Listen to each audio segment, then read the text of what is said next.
Good morning, Congress. Can I get your attention? I know everybody's really excited to be here at the 156th Annual Co-op Congress. You're very welcome. Congress is where we move our agenda forward. We have a room full of business leaders, trailblazers, thought leaders and pioneers from diverse fields, all united by a shared commitment to cooperation. So it's great to see so many of you here, and over the next 2 days, as you know, we'll be debating and developing our cooperative agenda. I do have a little bit of housekeeping. I love this venue. There will be a fire alarm today at 3 o'clock, so just be aware when the fire alarm does go off at the test, please don't vacate the building. However, if you do hear that same sound at any other time throughout the next 2 days, you need to make your way to the exits, which are illuminated by green signs. We've got our photographer Jazz with us today, and we have a team filled in. We've got our very own Megan from Co-operatives UK, and Amrit, who's a bit of a Birmingham superstar, is running our social media channels. So they'll be going round and asking you views and questions and thoughts about the day and important things that we'll be discussing. If you don't want to be filmed or take part, that's okay, just say so. But in terms of why we are here and what we're hoping to achieve over the next couple of days is we all believe in a fairer society and that cooperatives can and will bring that altogether different way of doing business. Cooperatives bring solutions, as we know, and cooperatives fix broken things. And let's face it, there's quite a lot that's broken at the moment. Last year at Co-op Congress, we heard about cooperative solutions making huge changes, for example, in social care. And now we hear about putting ownership and control in the right hands can achieve amazing things. But as I said, there's so many things that are broken that really could do with cooperative solutions.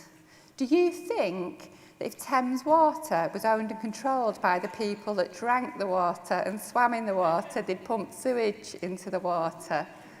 Do you think that if the railways were controlled and operated by the workers, they would actually be able to get the right trains to the right stations with the right staff to be able to go on time? We think so. And what about the post office? Again, if that was owned and controlled by the postmasters and the communities they serve, might they have carried out a fairer assessment of the missing funds caused by the Horizon system? You can see where we're going with this. Cooperatives build resilient businesses and fair businesses, and they produce greater outcomes for society. Our movement is 7 businesses strong. We're in an exciting time. You might have heard, and especially if you're at Angel Square yesterday, that there's a general election on the horizon. So this is our moment to be able to speak with one voice. Like I say, there's 7,000 cooperative businesses, but it's just 1% of all business types in the UK. And when you look at the £87 billion that's brought in by cooperative and mutual businesses, which we're going on to talk about today, what's really important is that money stays in the UK and stays within the locality of where it's generated and brings that wealth to the community.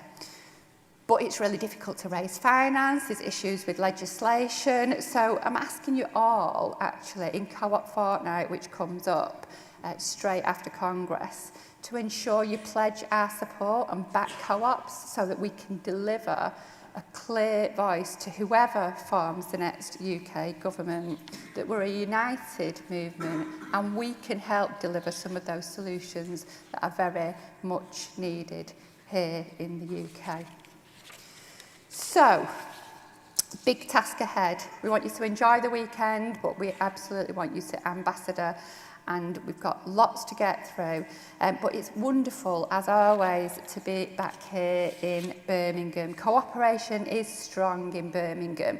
For those of you that make it to the end tomorrow, we've got the Birmingham Dance Cooperative forming for us. We've got co-ops like the Good Work Co-op, we've got Cooperative Web, and of course, Cooperatives West Midlands. And we're going to be hearing about some more of the co-ops in Birmingham, because welcoming us to the city of Birmingham, we have Karen McCarthy, who's the Cabinet Member for Finance for Birmingham City Council. Welcome, Karen.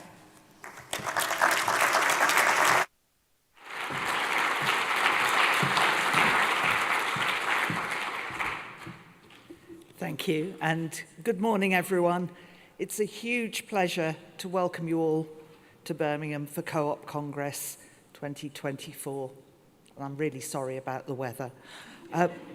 Birmingham is a city of rich cooperative and mutual heritage, stretching all the way back to the formation of the world's first building society at the Golden Cross Inn in Aston in 1775.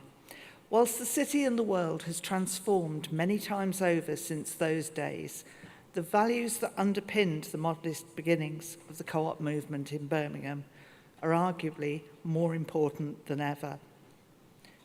Shortly after I was first elected to the City Council as a Labour and Co-op member, we celebrated the centenary of Mary Cottrell being elected as the first Labour woman councillor in the city. And Mary was absolutely involved in all aspects of the co-op movement in the city. She was on the board of the 10 Acres and Sturchley Cooperative Society and eventually left local politics for the board of the Co-op Wholesale Society. And when we unveiled a blue plaque for her, one of her family members brought along a photo of Mary launching a ship for the Co-op Wholesale Society. Still aspire to that one. This is a city of fantastic grassroots organisations, a city of collaboration and rich community capital. Whether it's Birmingham Friends of the Earth with their community share offer, which enabled them to refurbish their building, which you have a chance to see tomorrow night. This is not going to be an endless set of trailers, but there is a yellow leaflet about their event tomorrow night for you. Birmingham Student Housing Co-op, who have a brilliant story to tell about how they found and financed through cooperative links a student housing co-op in what is a broken housing market in the city. The co-ops of Sturchley, we call it Co-operative Sturchley, and a number of the co-ops have come together to set up a project which includes new premises for the Bike Foundry, Loaf and Artifact, but also a cooperative housing element to the building. And as always with co-ops, it's not necessarily the start, it's how they deal with the problems that occur along the way. And they have shown such resilience on that project, and we look forward to seeing that completed. The Active Wellbeing Society, which runs wellbeing services on behalf of the council, that one's a great example. And again, they have their own story to tell, but my takeaway is the value of having proper cooperative advice for organisations that want to take a project forward. And our latest cooperative venture, York Supplies in Kings Heath, where the community, devastated at the potential loss of their local hardware shop, came together to set up a co-op to take it on. The city's home to a wealth of organisations. Between Rose and myself, we've still only mentioned a small proportion of them, but they harness the power of cooperation to provide benefit to our communities. And during the pandemic, we saw that we are at our strongest when large anchor organisations like the council work in collaboration with co-ops, community organisations, charities and partners across the city. I was delighted when in 2020, after years of campaigning, Birmingham City Council became the 75th member of the Co-op Council's Innovation Network, which has given us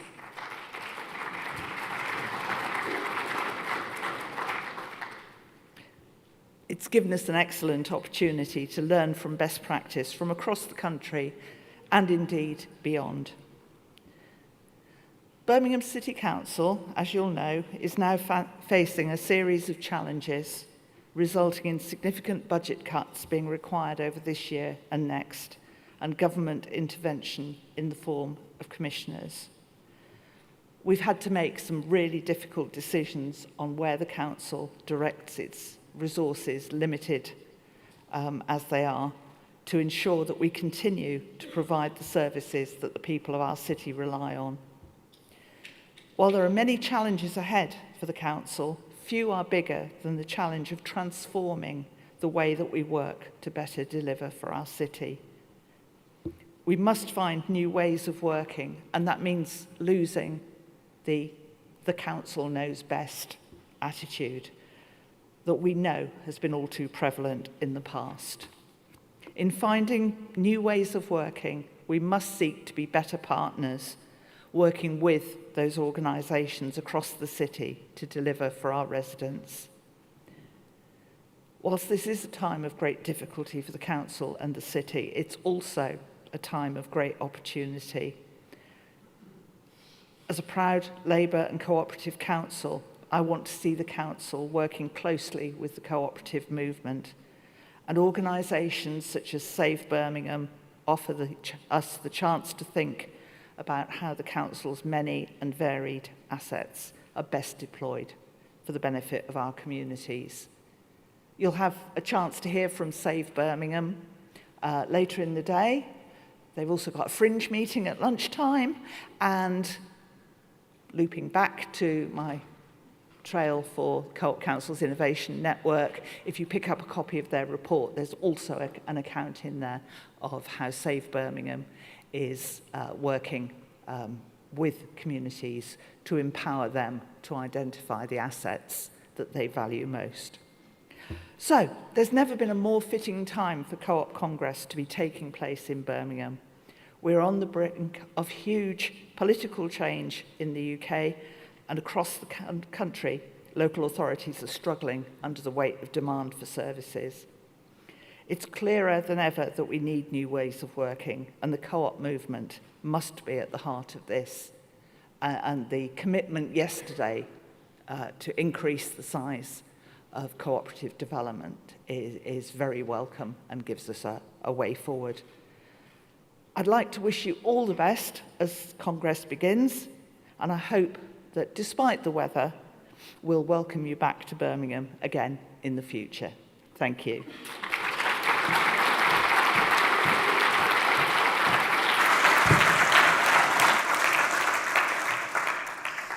Thank you, Karen, for your warm welcome to the City region and for everything that you're doing around cooperation. We're certainly looking forward to working with you. I've just been reminded, hashtag Co-op Congress, let's get trending in Birmingham, please. There's lots of tweets, etc. flying about, so if you can use that hashtag.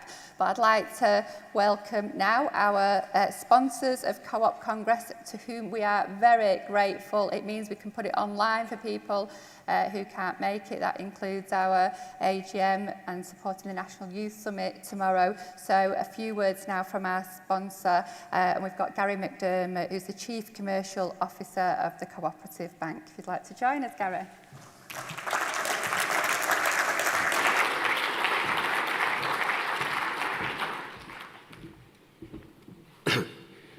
Thank you, Rose, for the lovely welcome, and good morning to everyone joining us today, either here in Birmingham or online from across the UK. I apologise for the gruff voice. It's the worst day I could have picked this week to develop one. Maybe the M6 travel this morning. But it's a pleasure to represent the Cooperative Bank, and I'm also pleased that we're supporting the Co-op Congress for the 4th year running. So not quite the 156 that Rose mentioned, but the last 4. Really proud to be supporting the Congress. The theme of this year's Congress, being Empowering Cooperation, is the one that we as a business have and will always champion. Our bank was formed in the early days of the cooperative movement, in 1872 to be precise, when the cooperative societies that made up the Cooperative Wholesale Society decided they needed their own bank to make it easier to trade and grow the market share of cooperative businesses. That was the beginning of the cooperative bank, and our heritage remains a source of pride for our customers and colleagues today. If you are a personal or business customer of the bank, and obviously I hope that many of you are in the room today, you may be aware that we're about to embark on the next phase of our story with the recent news that the Coventry Building Society will become our new home in Q1 2025. This seems like a good opportunity to provide an update on the deal and what it means for our customers and the business. As I said, we expect the transaction to complete in the first quarter of 2025, subject to regulatory approval and certain other conditions being met. And importantly, we don't expect that this will change the experience for our cooperative bank brand or services to customers, which we expect to operate for several years as is. Importantly, the future combined business with over 90 billion of assets will become the 7th largest in the UK, with over 4.5 million customers nationwide. Its scale and resilience will improve significantly. We'll be capable of bringing a much larger and broader range of products, services and value to customers. And crucially, the combination promises to benefit both new and existing cooperative and credit union customers too. The transaction really is quite momentous as it returns the bank to mutual ownership. And I hope you agree it's an exciting milestone in our history. We very much see the Coventry Building Society as an organisation with shared values and heritage, and feel the society is a natural new home for us. UK mutual banking models provide an alternative, credible and ethical alternative for both personal and business customers. The long-term service, value emphasis and sustainability focus of the sector offers customers the opportunity to drive positive change through their banking provision. So, whilst this certainly will be a big change, one thing that will remain is the cooperative bank's unwavering commitment to its values, the values that are shared by every single person in the room today.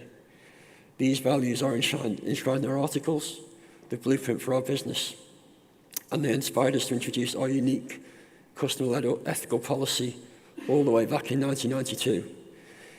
Now, some 370,000 of our customers have shaped this policy through regular polls. In our last one, we asked customers to tell us about the ethical issues that concern them most. Customers told us that they wanted to see us act on issues like climate change and human rights abuses. But importantly, a significant number wanted to see us supporting the cooperative sector and actively promoting cooperative businesses. You're here today because we want to ensure that cooperatives like yourselves can talk to us about the support we can offer, but also because our customers recognise the importance of the sector to society, and they want us to embrace it, to empower cooperation now and for future generations.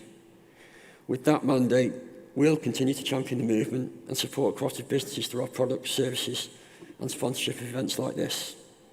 So to give you some examples, in partnership with our friends at Cooperatives UK, we've provided around £3 million of funding since 2016 to sponsor a programme of business support for cooperatives. The programme has supported over 2,000 groups to develop and grow with training, hackathons, specialist technical advice and mentoring. One fantastic example, I think Karen referred to the business name, of the impact this programme is in the room today. I'm hoping you see it. It's Richard Bickle from York Supplies. And York Supplies is a traditional hardware store here in Birmingham, the heart of the Midlands, which with the help of the business support programme managed to set up as a cooperative when the previous owner, John, decided to retire in 2022. It's great to see businesses like York Supplies and the local communities benefiting from the programme. We're proud to help Cooperatives UK to inspire the next generation of cooperators by sponsoring the National Youth Summit on Cooperation, which will be held alongside Co-op Congress tomorrow. We're also delighted to have some of our own graduates here over the next couple of days to support, representing the bank and demonstrating the importance of the role of young people in the future of the movement. Another important element of our ethical policy is our commitment to the communities we serve. That's why we proudly campaign with partner organisations to restore greenery and wildlife in the most nature-deprived communities across the country with our partner Friends of the Earth, and campaign for fairer renting within the private rented sector with another partner Shelter. Earlier this year, we were thrilled to sponsor the Sports Give Back Awards, which aired on ITV, which celebrated and rewarded the invaluable work of individuals, organisations and charities all over the UK who change lives and support local communities through sport. I'm sure many of you here in the room today will affiliate with a local community-based sports club, and you all recognise and appreciate the efforts that go into running and developing them. To help celebrate our sponsorship, we donated an additional £20,000 from our customer donation fund to support sport-related organisations, which has already provided more than £1.1 million of funding to over 1,000 local causes across the UK. Another example, a recent beneficiary of the customer donation fund is a company called Signalise, which is a Liverpool-based cooperative that helps local healthcare services to access British Sign Language interpreters, allowing them to provide better healthcare to deaf people within their communities. Signalise was awarded a £1,000 grant from the fund in October of last year.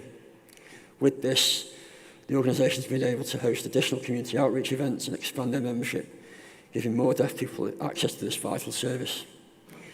It's an incredible organisation and a great example of the types of projects that really make a difference within local communities and help to inspire and empower the people that live in them. Please do visit myself and our team at the bank at the stand in the exhibition hall to find out more about the work within our communities, talk to us about your banking needs, personal business, and find out about our current current account switching offer, so it's a bit of a sales plug, and our free banking proposition for cooperatives, social enterprises and credit unions. In our view, and I hope it's one you share, I do think our collective banking choices can make a difference in a positive way to drive change, protect the environment, improve society. Choose an ethical bank. Thank you.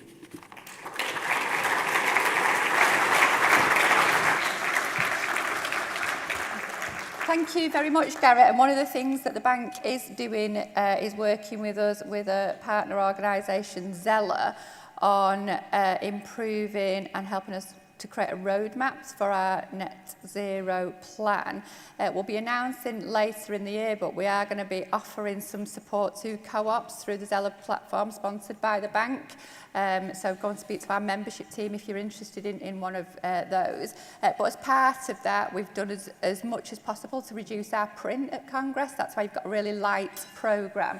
But the QR code does have the details of all our speakers and more information on there, because we've got an amazing lineup. So let's get started. I'm honoured to do this role, but one particular great thing that I've been able to do at Congress is my two favourite books of the year. I've managed to get the authors to join us today because they're really, really relevant to what we are talking about, which is membership, which is worth owning, and conversations which are worth having. So before we start the panel, highly recommended read Vulture, Capitalism and the Amazing Author. If we can welcome to the stage Grace Blakely.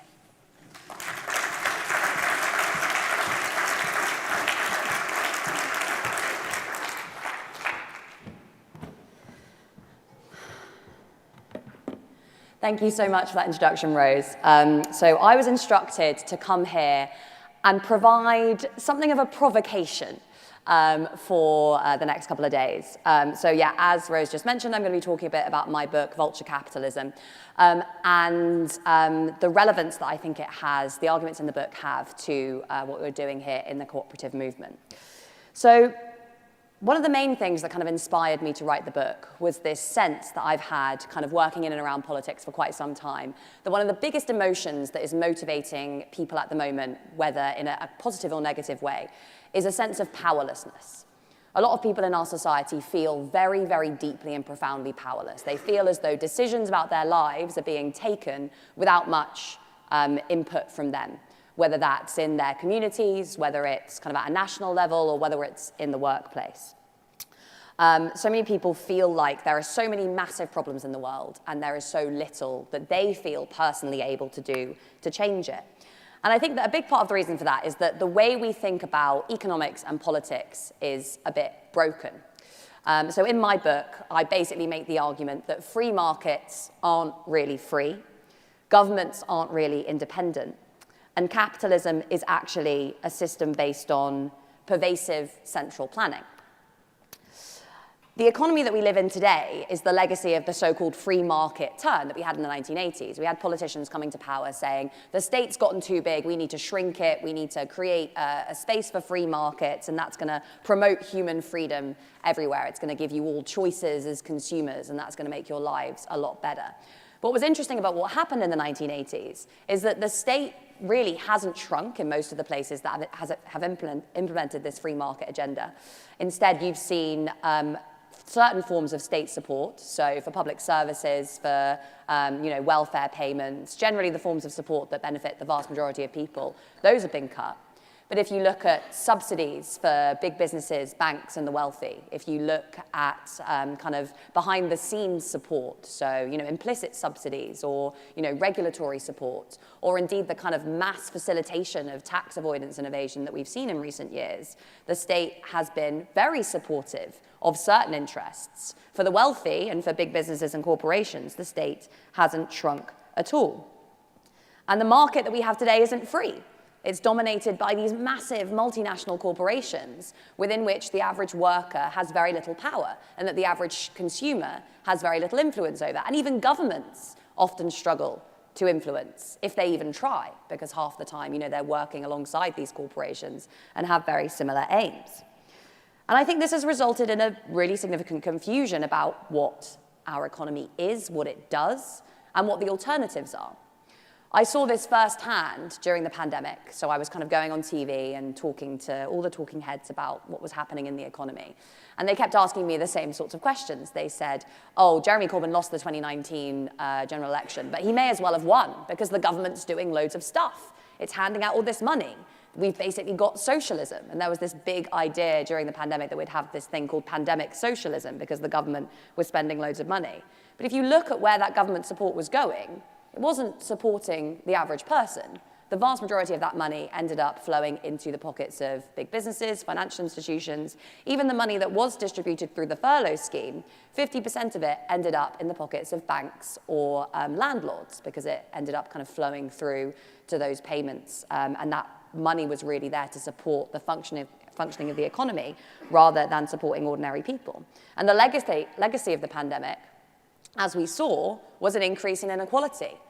It was booming profits for banks, fossil fuel companies, supermarkets, a large number of other very powerful corporations. And, poverty, homelessness, worklessness for a lot of other people. The idea that kind of created some sort of shift, it created a shift in the balance of power just because the government was spending more money, is obviously farcical.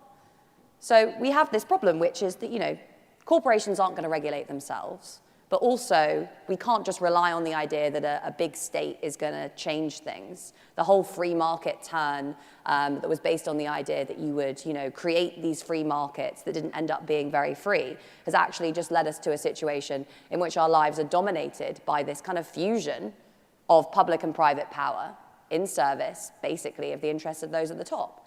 No wonder people feel so powerless.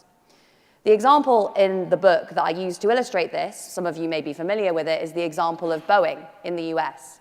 So you may have seen Boeing was in the news recently. The doors blew off some of its planes mid-flight. And this comes on the back of the 737 MAX disasters that took place in 2018 and 2019.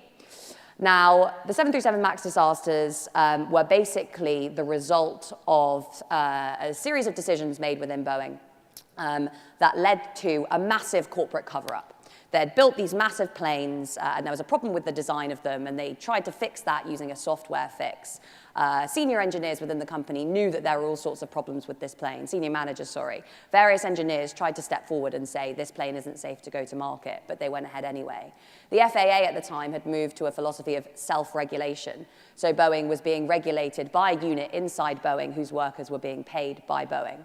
And the government was supporting this all the way. The big shift within this company, which used to be this engineering giant, took place, again, in the 1980s, when the US state engineered a merger between Boeing and this firm, McDonnell Douglas, which supplied a lot of parts to the US military.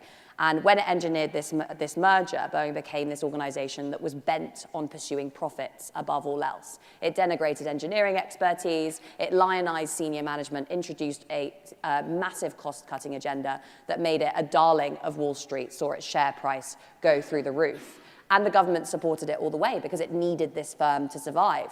Boeing was one of the biggest recipients of corporate welfare in the US throughout this period. In fact, in 2018, it was the biggest recipient of corporate welfare. It received massive subsidies from the government. It received huge tax breaks, and it also received all of these significant government contracts as well.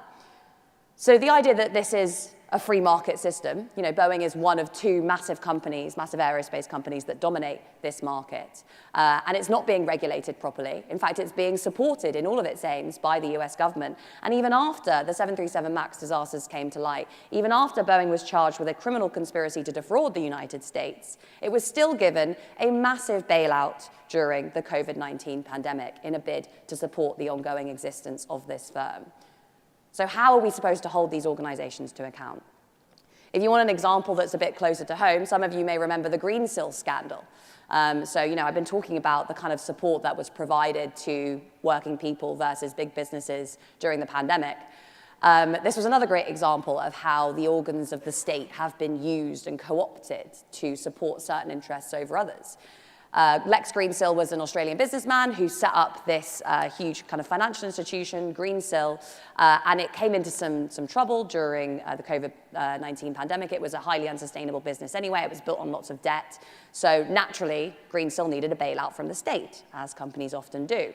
Luckily, Greensill had made the exceptionally smart move of appointing David Cameron, our former Prime Minister, as one of its advisors. So when this scandal broke, these problems with the firm came to light, Greensill sent David Cameron off into Westminster and said, it's your job to get us a government bailout. So what did Cameron do? He started firing off texts to Rishi Sunak, to people all throughout the government, all throughout the Treasury, saying, you need to give Greensill a bailout. It's absurd that they're not included in the Bank of England bailout scheme. And at first, he was unsuccessful. So the Bank of England didn't give Greensill a bailout, but the British Business Bank did. And all of that money, millions and millions of pounds, was lost when Greensill obviously and inevitably went under. It was very easy for someone like Lex Greensill, a big, powerful businessman, to knock on the door of Westminster and say, help me. But if you were a worker, a consumer, an ordinary person who faced eviction, worklessness, homelessness during the pandemic, those same avenues weren't available to you. No wonder people feel so powerless. Now, in vulture capitalism, I asked the question, what's the alternative? We can't just rely on corporations to regulate themselves, clearly. That's the kind of neoliberal idea. That's the free market idea. But nor can we just rely on the fact that governments are going to act as a brake on corporate power, because a lot of the time, they actually work to reinforce it. We need a third force. So what is that third force?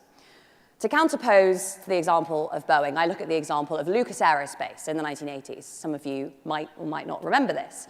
So workers at Lucas Aerospace decided when their firm was under threat from international competition, they said, we need a bailout from the government. So they went to Tony Benn, then Minister for Trade and Industry, and said, can you nationalize us? Because otherwise we're going to go under and we're all going to lose our jobs. Tony Benn said, no, we can't do that, but we will support you in developing your own plan to see how you want to run this business. So, the unionists at Lucas Aerospace went back to the workers in their company. And initially, they tried to come up with some ideas themselves. They consulted some academics, but nobody was really that interested. So then they took the radical step of just asking all the workers what they think they should do with this company, which primarily at the time manufactured weapons. And the workers came up with this incredible suite of ideas. And all of them were about, how do we use the resources that we have to transform this organization from one that produces weapons to one oriented around the production of socially useful technologies? So they developed ideas to use their resources to produce wind turbines, to produce kidney dialysis machines. They came up with a huge array of ideas and a well-thought-through business plan as to how to get from here to there, how the workers could actually come to govern and manage themselves throughout this process, how they could basically buy out this company and completely reorient it and transform it to create socially useful things and to work in partnership with local government institutions and national government institutions to do that. Then we had the free market turn, right? And this, potentially would have been a good thing for free markets. This would have created a kind of, probably smaller but still very responsive institution that existed within a free market context. But this movement was crushed. And Lucas Aerospace was sold off and cut up into little pieces during the shareholder value revolution of the 1980s. And parts of what was once Lucas Aerospace ended up becoming United Technologies in the US, which produced the sensors on the Boeing 737 MAX planes that were faulty, leading to the 2 crashes that took place in 2019, in which nearly 350 people died. And I thought when I found this out that this was quite an elegant description of the 2 paths that we faced as a country and have faced as a country and indeed as a planet over the course of the history of capitalism, which is basically a choice not between states and markets, but a choice between an economy dominated by a small number of very powerful individuals who are able to make choices on everyone else's behalf, or a democratic economy in which everyone has input, in which everyone's voices are heard, and which really is the kind of culmination of the democratic movement. And I think the cooperative movement plays a really significant role here because the biggest challenge that we face in building a democratic economy, there's lots of big barriers to getting to that point and, to the idea of worker ownership and the growth of the cooperative movement. But for me, when I go around and talk about all these different things, the biggest thing I come up against is the challenge of individualism. People don't really know what it means to work cooperatively or to be part of a collective movement. We live in this society in which we're encouraged to see ourselves as these isolated, atomized individuals all kind of elbowing each other out of the way to get to the top. And the idea that we might work together to build something for all of us is a bit alien. It doesn't really sit well within this competitive individualistic model that we've constructed, and that was actually self-consciously constructed in the 1980s. There's no such thing as society. You're not a worker, you're an entrepreneur. You're not a citizen, you're a consumer of public services. You're not a community, you're an individual household. All of that was very self-consciously pushed. The labor movement was broken up, the cooperative movement was crushed, local government was crushed, and all of that power was sucked up to the center. What was going on in Lucas Aerospace, the people that were involved in that ended up going to work for the GLC and trying to create this democratic movement there. They developed something called the People's Plan for the London Docklands, which was an alternative to what ended up happening with Canary Wharf. But that movement was also crushed when the GLC was crushed. So there was this really consistent movement against this movement for a democratic economy, basically, and movement for worker power. And you still see this today. There's lots of really great examples, in our country of the community wealth building agenda, for example. This is something that could be really radical. That's all about, orienting local economies around meeting local needs, working with cooperative institutions to use procurement budgets to keep wealth and employment locally. And yet we don't hear about that. Nobody's interested. There's very little support that's provided to the councils that are doing these things. There's very little support provided to anything that's going on locally whatsoever. And I think that's why people feel so powerless.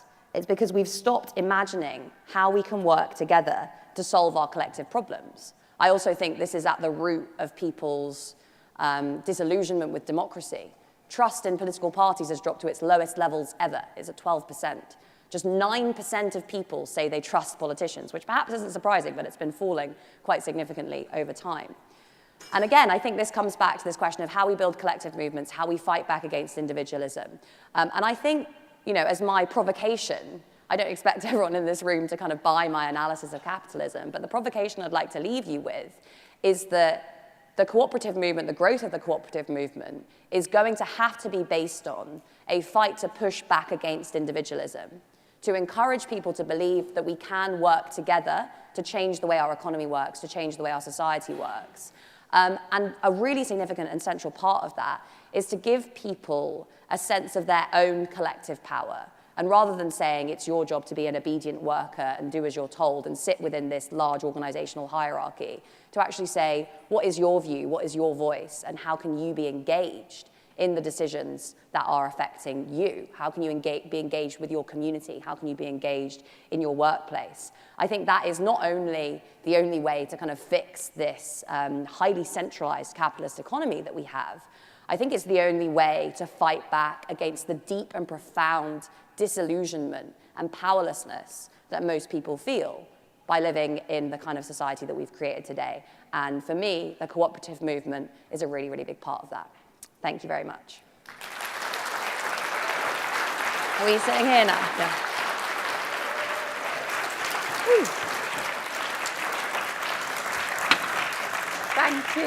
Thank you, Grace. Told you she was good. We are joined now by Nihal Athaniake from Radio 5, DJ and author of Let's Talk, and Kenyatta Nelson from Co-operative Group.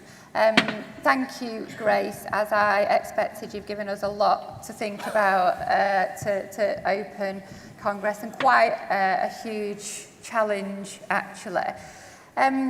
This idea that it's a strategic plan, that our economy is working as is planned and strategically set out. I personally wish our governments were that strategically good at planning. But however that has happened and however that has come back, my question to you then is, do we need a strategy to combat that? If it's not in the interests of the status quo to distribute power and wealth, have we got any chance of combating that? What do we need a strategy? Absolutely. I think, definitely we all have a chance of doing that. That's kind of why I do the job that I do. It is to give people a sense of their own power in this kind of struggle to build a fairer economy. And actually what I liked most about writing this book was looking into the examples of people and places doing just this. So yes, there's Preston with the community wealth building agenda. I also went to this small village in North Wales called Blaenau Festiniog, where the local community basically came together and started a bunch of little community enterprises. There was a big hydroelectric power plant that was owned by a foreign multinational, so they started their own little community hydroelectric power generation schemes, and from there they used the profits from that to buy up local spaces that they then provided to local businesses, cooperatives, and they became the town with the most community enterprises per capita. Another one that I think is really good and potentially relevant today, there's a movement in the US called Cooperation Jackson, and this is in Jackson, Mississippi, and it actually emerged from the civil rights movement. So it's mainly kind of a black community in Jackson, Mississippi, who have organized locally to kind of involve themselves in local government and to build a cooperative movement that's based around the principles of self-empowerment and community organizing, and also about kind of using that momentum to then influence politics. And they've done that really, really successfully by building this kind of local grassroots organization. So I think there's loads of examples of people coming together to do the kinds of things that would allow us to really start building this kind of movement. But again, I think the biggest issue that we have is people don't see participation and collective organizing as something for people like them, because we live in this individualistic society. So that is, I think, the big challenge. It's how we build movements behind the work that we want to do. So, Nihal, if we need a strategy, if we need a plan, is anyone talking about it? How do we talk? Do people have these conversations? What Grace has said is really quite niche to the UK consumer, but really important. Do we have these conversations? Where do they come from? What I'd like to start by doing is asking everyone in this room, put your hand up if your mobile phone is on the table in front of you. Put your hand up if your mobile phone is on the table. Okay. Keep your hand up if you were checking your mobile phone when Grace was speaking. Very honest. And I like that. I mean, that's like trying to ask someone who farted in the lift, right? Like, people don't want to necessarily admit to that. And if we look at individualism, your mobile phone is the beginning of narcissism. You are drawn to it in a way that helps you to ignore the people quite often who are in front of you. How many times have you walked past people having dinner, or a bunch of students together, or in fact people my age, middle-aged, and they're just staring at their phones? The battle against individualism actually starts with the battle against our own mobile phones, and the fact that by simply you having it on the table in front of you, what you were saying to Grace was that whatever she was saying was only of equal importance to your mobile phone. and therefore you were willing to be interrupted by your mobile phone, even though she was giving a keynote speech to you. And that's the same with our children when they're trying to talk to us, or it's with our partners when they're trying to talk to us. And what mobile phones do, and they're created to do, specifically with their apps, is to encourage narcissism. It's about likes and shares and follows. It's that dopamine hit of someone saying to us, I see you, but they don't really see you. And the battle against individualism begins there. Don't have your mobile phone on a table in front of you ever. Unless, of course, and look, it may be the case that you're waiting for a call from the Qataris, the Egyptians and the Israelis because you're a key part of the peace process in the Middle East, and fine, that's fine. That is what and you're just taking a day off in Birmingham to come and... Where's my phone? Yeah, exactly. My phone's there. Exactly. But quite frankly, it has encouraged us to stop listening to each other. I wrote a book called Let's Talk, How to Have Better Conversations.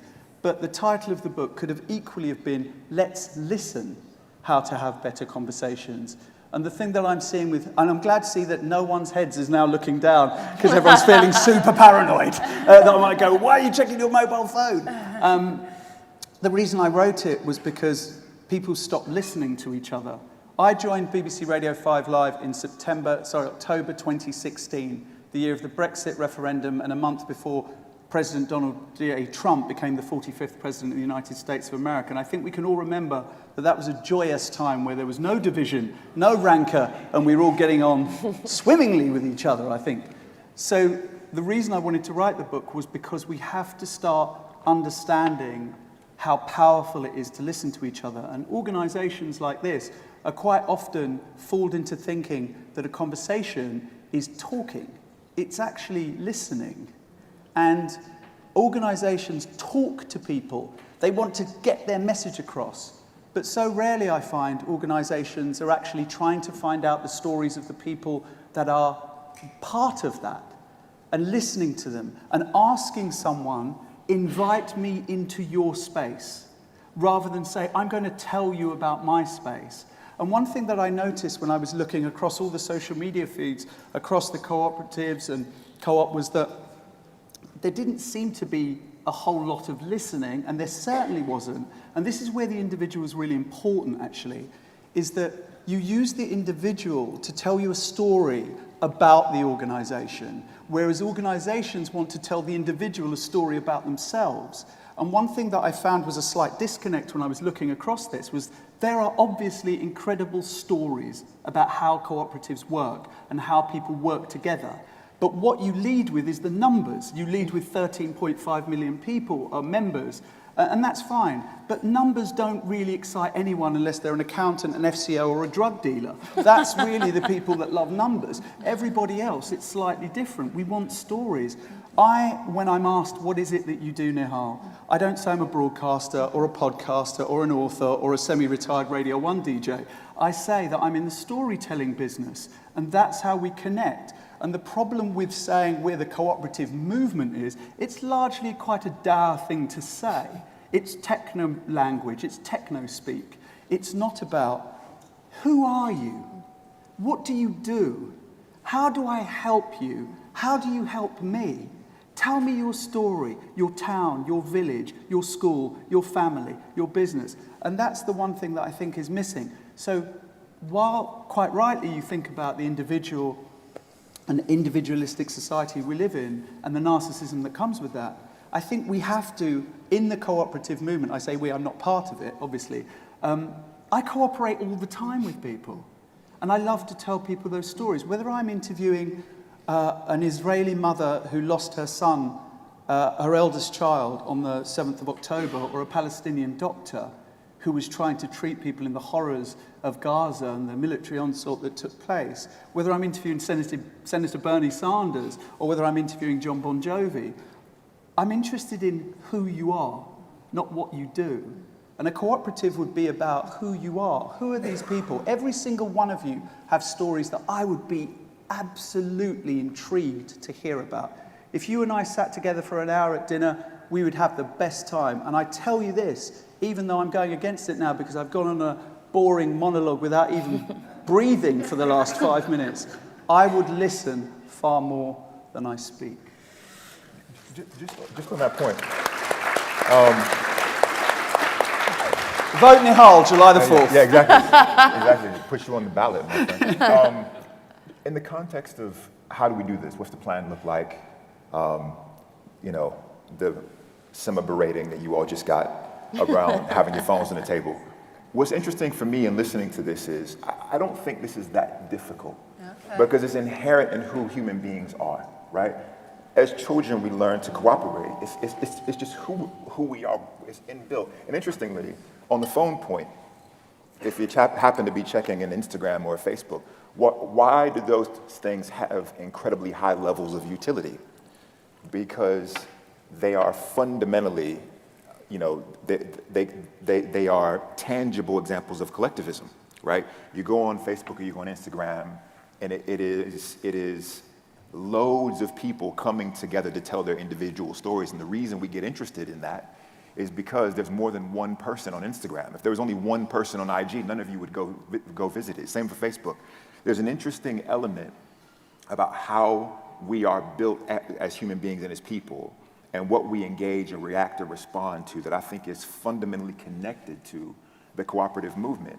I think the movement, and speaking specifically for the co-op group, we lost our way, I think, quite some time ago, because I think and we're getting back to this place now, there was an element and a time when we stopped focusing on our members and the people that made that organization great, and started focusing more on how do we deliver growth, profitability for the business, without understanding, I think, fundamentally those two things are implicitly linked, they're connected. And when you look at cooperatives across the world, particularly those in the Nordics, for example, what you see is a focus on the creation of member value, sustainable member value, has led to the output metrics that are favorable and would be in a capitalist society. But that only happened because they were focused on meeting the needs of the individuals who are members and owners of those groups. In the absence of that, it becomes a lot challenging. But I don't think it's outside of the realm of possibility for us to start leaning into this space and doing more, because I genuinely believe this. I wouldn't say it if I didn't. I genuinely believe this is how humans are built. We're built to be social animals. That's what we are, right?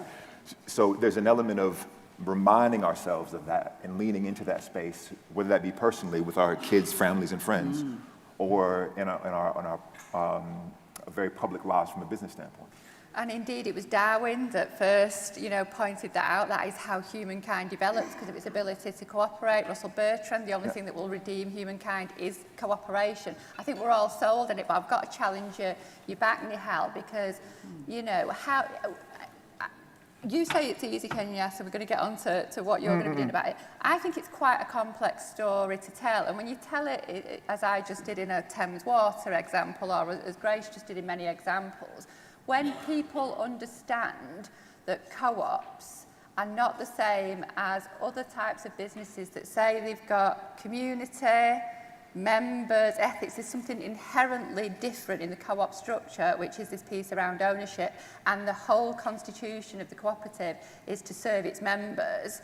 That results in different choices at a board level, different decisions being made, and that is not something that you can have a snatched conversation with somebody or a slogan or like say, and you're competing against every business is good, every business is ethical.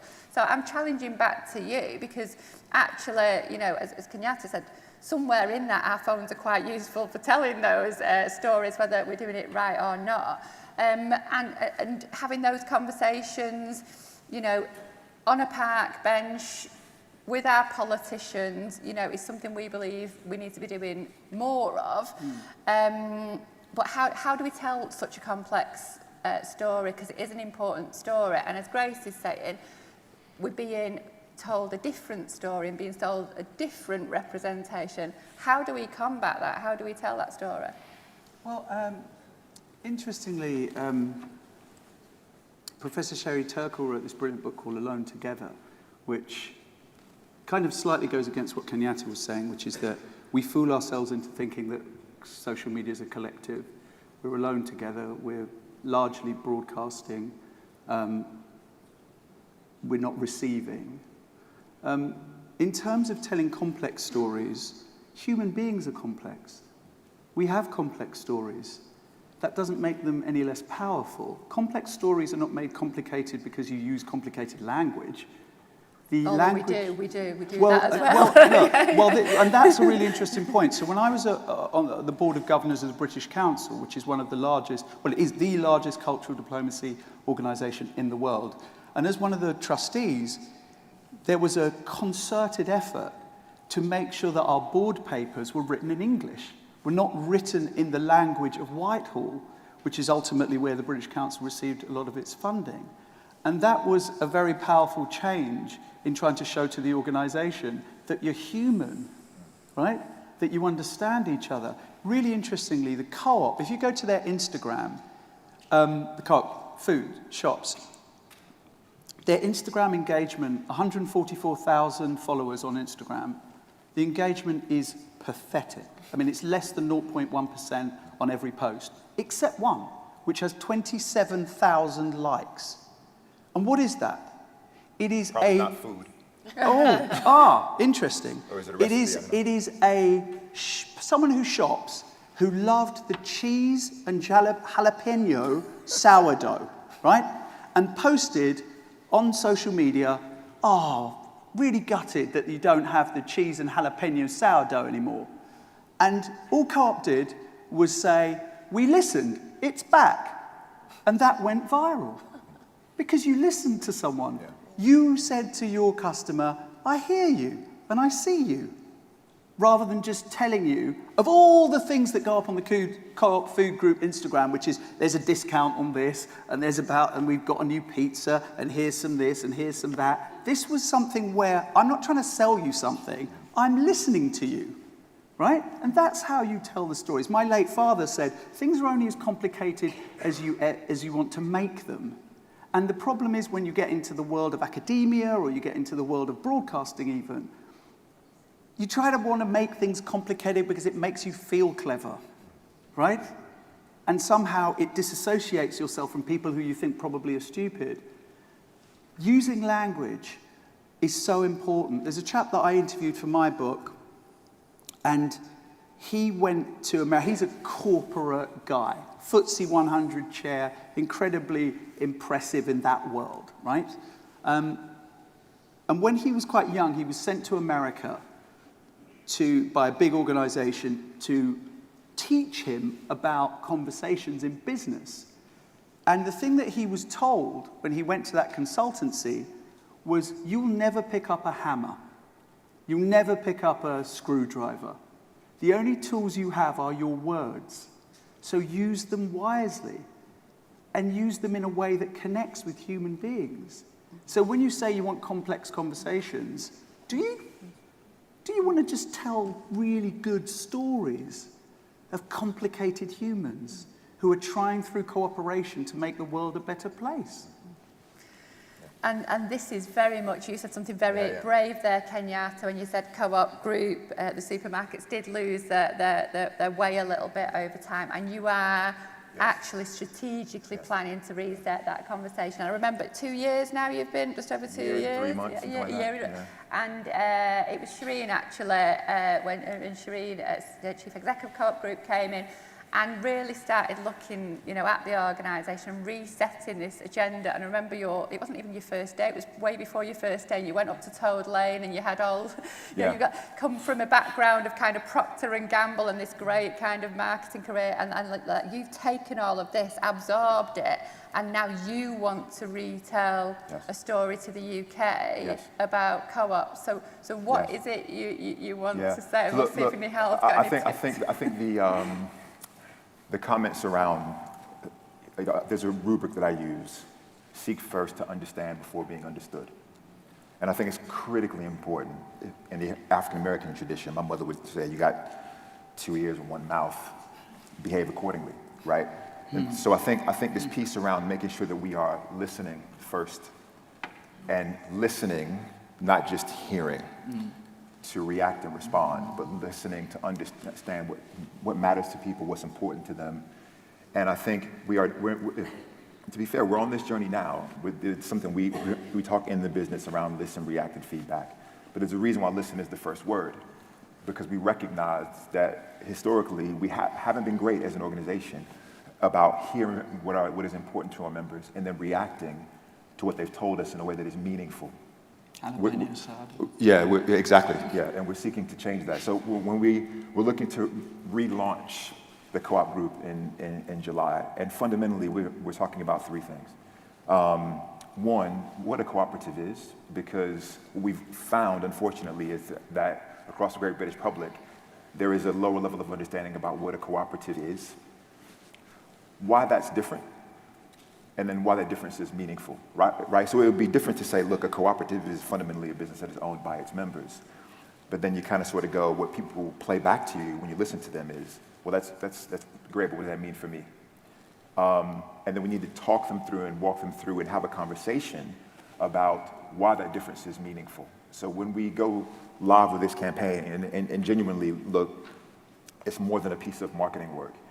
It's an attempt, I hope successfully, to reframe the cooperative group, and in doing so, help to reframe the cooperative movement in a way that's meaningful to the people who will hear that message. And it's been led by having deep and meaningful conversations with the people we've engaged with. And so hopefully what you will see is a business that walks into the room with a very, very different posture, a very different positioning, and one that is born and comes from this place of, we've heard you, we understand what you're looking and seeking from us to deliver to you, and want a path to do that. So, Grace, then, taking what we've just heard, and this idea of individualism and toxic individualism, the way that is presented, with something like a national advertising campaign around cooperation, do you think, let's say, coming back to this idea of having a strategy and understanding what we're doing, do you think we can tell that story through selling jalapenos? Jalapeno cheese sourdough. That does sound really good, to be fair. I would 100% eat that. Yeah, look, I think when we're talking about these questions around like individualism and collective power, listening is really important. I think we've established that, definitely. But there is a question about the hierarchies of those relationships, right? So who's listening to who, and do they have to actually do anything on that basis? And I think there are different types of listening in that sense. There is the listening that's done by a chief executive who is trying to, rightly support his business, grow his business, etc. Or hers. Oh, that's true. That's very true. And there is the listening that's done by groups of people organizing together, listening to each other to try and support one another and make changes on that basis. And when I think about, a business like the Co-op, for example, there's so much desire today in the world in which we live for ethical, sustainable, democratic businesses. People will spend loads of money on like a tote bag from a business that claims to be ethical. Most of the time, they're not. We've even got all of this legislation out around the financial sector. You need to focus on environment, sustainability, and governance, ESG. And yet, the financial institutions that sponsor fossil fuel companies have high ESG ratings because they're not directly involved in the provision of fossil fuels. There's all this whitewashing, greenwashing, and it comes from this thing of, oh, we've listened to you, so we're going to change the color of our packaging and make it green and put a leaf on it so that we've shown that we know that you care about sustainability. And then there's the kind of listening that is actually based on an attempt to empower the people that you're trying to listen to. So how are you actually giving people a voice in your organization? And there's so many interesting ways that you can do that. You can, like, as the Co-op, survey your members about their priorities, and not just their priorities on, like, what kind of food's on the shelves, but also what you are investing in as a business. The divestment movement at the moment is huge, and that's been a movement through which people have had to fight and struggle within organizations like, big universities, big asset managers, to say, we don't want you to be invested in fossil fuels. We don't want our future, our pensions, to be invested in these things. And it's the same thing, I think, that can take place within businesses. I do believe that a business like the Co-op can not only just be an ethical and sustainable business, but actually really feed into this narrative about challenging individualism, because people feel lonely, disempowered, isolated, and giving them a sense of, you know, the idea that they could feed into an organization like that, make their priorities known, and say, I don't want to just buy a sustainably sourced piece of tofu. I want to be part of a business in its transition towards sustainability. And you guys are in a unique position to do that. Just on that point, it's a phenomenal point. It makes me think of one of the things I think we need in this conversation, which is a bit of bravery, right? This is, I said easy, not easy, simple. It's a better word. But reflecting on my time in the Co-op group, and I think about this conversation, we've had discussions, you know, amongst our colleagues, our members council, who speak for some 11,000 members we have across the Co-op group, and our group board, where we've talked about what it means to go out and speak to members on an ongoing basis, tens of thousands of them, collate what they've said to us, and actually act, actually do something about it. When you're running a business in a capitalist society where the rules of the game for Tesco, Sainsbury's, and others are the same as yours, right? And you have to grow that business, and there's pressure from all angles to do that. The bravery required to let go and give control to groups of people who you might look at and go, well, you know, I went to school and I got a degree and I know how to run a business, and, you know, that requires an enormous amount of bravery. And I think it's one of the reasons why it doesn't happen as often as it possibly should, because lifting your head above the parapet requires bravery. And within a corporate construct, it can be quite difficult to say, look, we're going to make a choice because our members and our customers have said this is the right choice for us. How do we know it's going to pay out? So, I don't know, right? So but it's the right thing to do. So we're going to go off and do it. And I think that's one of the things, particularly here recently, that the Co-op group, I can speak for our organization, we've really leaned into. But I can tell you, there's been conversations where even at a group board, at outboard level, you know, people have said, ooh, this is a bit lofty. Are we putting ourselves on a pedestal? We got a long way to fall. My point of view is, what is the alternative, right? So if we're going to do this and listen to members and act on what they've said to us and be a different business that makes different choices as a result of how we are owned, then we have to do it. We can't just say it. We have to do it because our members have, you know, the part of listening is not just listening to respond in the context of what we want to say, but listening and absolutely understanding and shifting our perspective and points of view. But that requires an enormous amount of bravery, I think, and that's an important piece of this discussion. So what we see, so Co-op Group, 11 billion turnover, you know, at the end of the spectrum where, you know, as a trading organisation, you're our, you know, highest performing member when we're talking about economic share. And then at the other end of the spectrum, and Karen from Birmingham Council touched on it, and Grace has touched on it, what we're seeing, as well as our 7,000 co-ops, you know, we've got tiny weeny community co-ops, we've got co-ops growing in tech's a really interesting space for co-ops here in Birmingham. You'll hear about it later. We've got the ownership hub, which is around culture and creativity. So there's all these very different types of businesses across all sectors. And then there's all different types of co-ops. There's worker co-ops, there's consumer co-ops, there's, you know, tenant-based, fan-based, you know. So we've got this real, like, say, complex kind of makeup across the piece. And I think the most depressing thing in your book, actually, was the Lucas plan, because it was so sad to see such a brilliant plan put together. And you've just touched on it about the bravery of education. And the Lucas plan, from what I understand, fell over because nobody really trusted or wanted to trust the workers and believed that the workers could do that. And so I bring it back to this general election piece and where we're at now. And I've got Jeevan here sat at the front from Save Our City in Birmingham. He's got a lot of residents who are angry about the assets of Birmingham being taken over for property. He's got all these people ready to go. But there's some sort of mismatch. I'm coming back to this idea, and I'll come back to you, Nihal, on how we might have these conversations. But there's some sort of mismatch about, like you said, people want democratic control. People want this new way of doing things.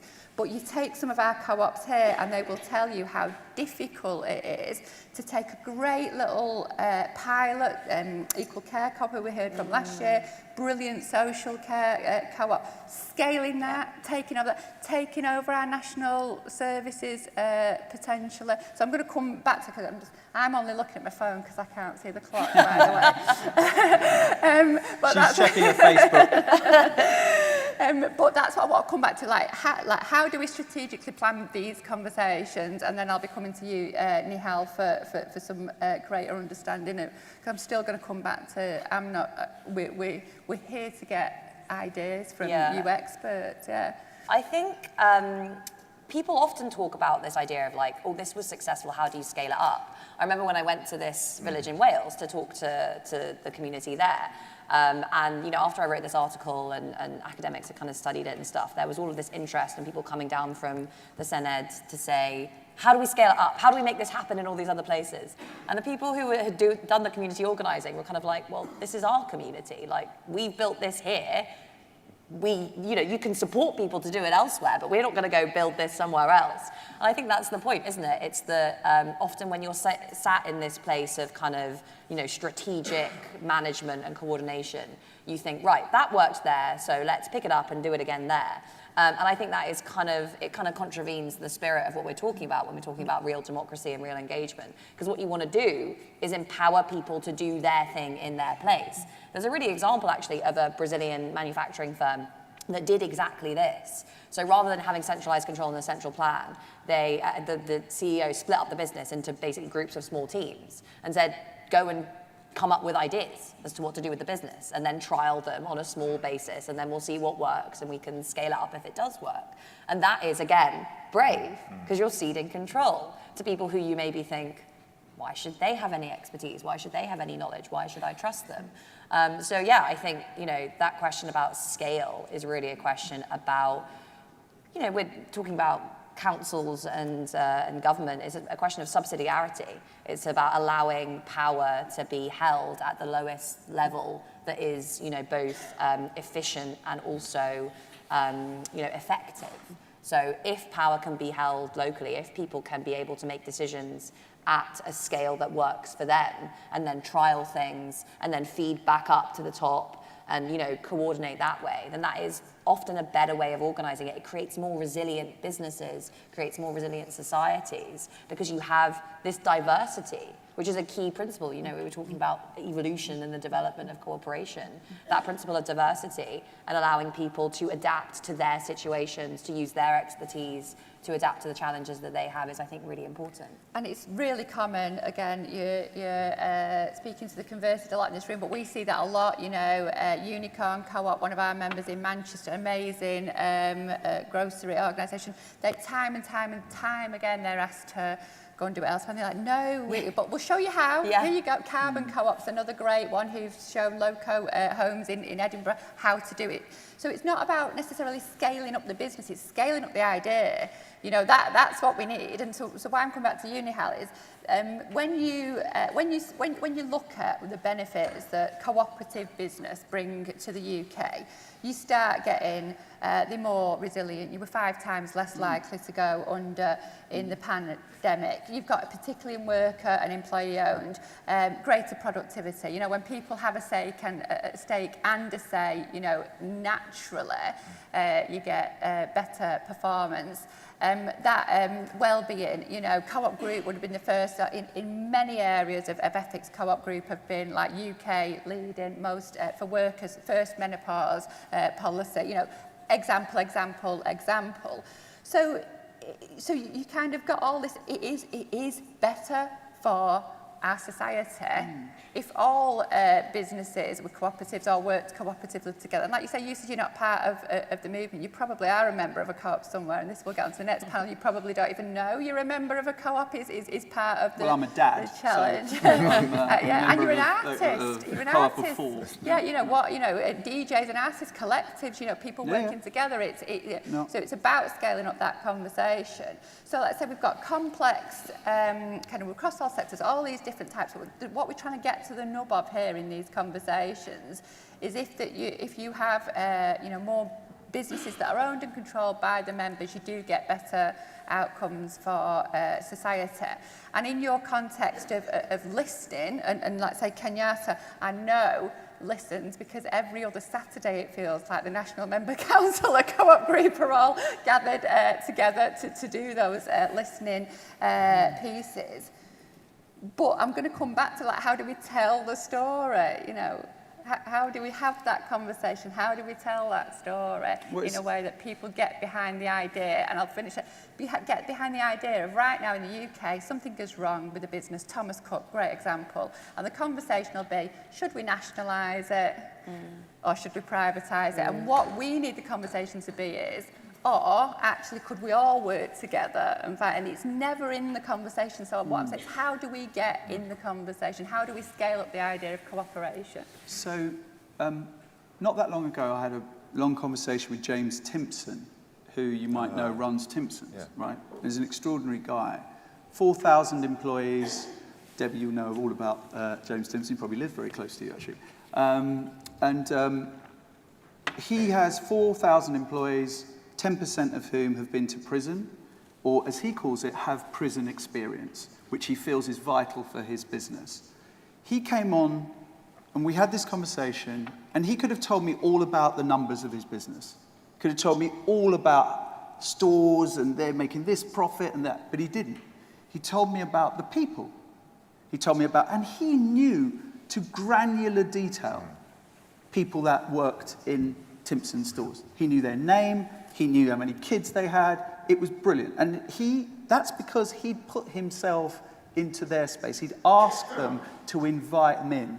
And also as well, of course, he doesn't call any of them staff. He calls everyone colleagues. That's what he says, which is exactly what a cooperative is. I go back to this again, is that throughout all of this, I've heard about the macro, but not the micro. And the micro are the people. I haven't heard a name said. I haven't heard a particular name of a family. And interesting when Grace said, put those stories up to the bosses. No, let the bosses come down, as it were. And you usually be up and down, come sideways to try and go into their space rather than waiting as a boss to say, come and tell us your stories. No, go and find out their stories. If you're leaders of businesses, you must be willing to say to the people, we want to be part of your life. And that's what James Timpson does. He tours, he's on the road all the time, going to find, that's 4,000, not 13.5 million, right? So it's difficult to do that. But certainly in your areas, to try and understand from each other what a cooperative really means. And a cooperative is a group of humans. And rather than ask them about how your cooperative is doing, ask them how your children are doing. Where did you go on holiday last year? Find out these basics to allow you. You've got to go further upstream, I think, than you're willing to go at the moment. I think that there's this kind of disconnect in some ways, is what I'm sensing. I may be wrong because I'm very new to this conversation, but looking across the social media, even hearing Kenyatta is definitely on that journey to get the organisation to come closer to understanding the human beings that make up a cooperative, rather than losing the individual. Because yes, the individualism is there, but what you don't want to do is lose the individual in the cooperative. And I think you may be in danger of doing that, and hence why potentially there is not that connection with people like me who had to look far and wide to try and work out what a cooperative was, right? And what it meant. And look, I'm a fairly well-read guy. I think I should know a little bit more about it than I probably did. And that's the crux of the issue, absolutely. Yeah. So Kenyatta then, membership worth owning. Yes. What is that correct statement? Because I could be a member of the AA and get benefits and discounts and services. Yes. Don't own it. Yes. Does it matter? Yeah, I think it absolutely matters. So look, one of the conversations we have in the business all the time, particularly as we were kicking off this work, was around how do we do a better job of telling the story as storytellers? How do we do a better job of telling the story of what a cooperative is and why it's different? And the second question of those two, in our view, is critically important. And it's different because it's member-owned. So you can be a member of lots of things, loyalty programs, points, blah, blah, blah. The question is, do those organizations listen to you? And is that listening performative or not? And two, what does that membership really mean? And we are of the view that because we are a cooperative business, that membership is meaningful. And it's meaningful not just because we engage and we listen to our members collectively and individually, but also we are about the business of creating value for them, real value and tangible and sustainable value. And yes, some of it is economic, for sure, because we exist in a highly competitive marketplace, and we need to do that. But there are other elements of this which are connected to social value creation, which is the value we create for local communities and communities at large, collectively and together. And there's also the value that comes with owning a successful cooperative business. And that is fundamentally rooted in making sure that you as an owner of the business understand that one, you are part owner. Two, what that means is you have a say in how this business is run. And that's a real thing. It's not something that we've made up. It's in the Constitution. It's part of the values of the organization. What we have to do a better job of is, one, telling that story, and two, making that proof point tangible and real. Because lots of people can say it. The question becomes, what are we doing within the organization to bring that to life in a really meaningful way for our colleagues, for our members across the UK and beyond? I fundamentally believe, and I've seen it, co-ops across Europe in particular who have done this and done this well have succeeded in massive ways, not just commercially, but also from the standpoint of what they're able to create for the members in the society at large in countries like Sweden, Norway, and others. We're on that journey. We're at the beginning of that. Others much further ahead than we are, or we have a blueprint. It's clear, right? And a lot of it comes down to what we've talked about today around listening and engaging and moving decision-making to where insight is, rather than insight up to where decision-making sits. And so, but again, that requires a level of bravery. And so we are on that journey. I'm quite heartened. It's one of the reasons why I came to this business. I'm quite heartened by the fact that the business, the board, our colleagues, our members, our group board, we're all on this boat. And there's not a single one of us who is not. Member ownership is a central tenet to our strategy as a business. And we are focused on making sure we have the right conversations and making sure those conversations lead to real and tangible value creation for the members that we serve. Thank you. Right, before we go to a break then, final thoughts, membership worth owning and conversations worth having. Any takeaways, Grace, for us to be thinking about at Congress? Yeah, I mean, it's been so interesting hearing from you guys today. And I guess moving forward and into the next sessions, my takeaway would be to always be asking these questions about where power is held and whether or not that power is accountable, and how to create relationships that are based on mutual accountability, listening and cooperation, rather than hierarchy and kind of domination, I suppose, which is what is too often present in most businesses and doesn't have to be the case with cooperative movement. But all co-ops here hold that mirror up to themselves and ask that question. Kenyatta, anything you want to say? Yeah, three things. I would encourage all of us, including myself, to engage meaningfully with our customers, our colleagues, our members, and make sure we're listening first to understand before being understood, number one. Number two, take what we've heard and act on it in an authentic and meaningful way to create value for the members of our organizations. And lastly, be brave, because the first two things are simple to do, but sometimes not the easiest thing to action, particularly in the context of a commercial enterprise. And so that's what I would call out. Thank you. And Nihal? Give yourself a break from your phones. Let's do that. And then you'll be present and in the moment, and the people sitting opposite you will feel seen, and you will feel seen, as opposed to feeling liked or shared.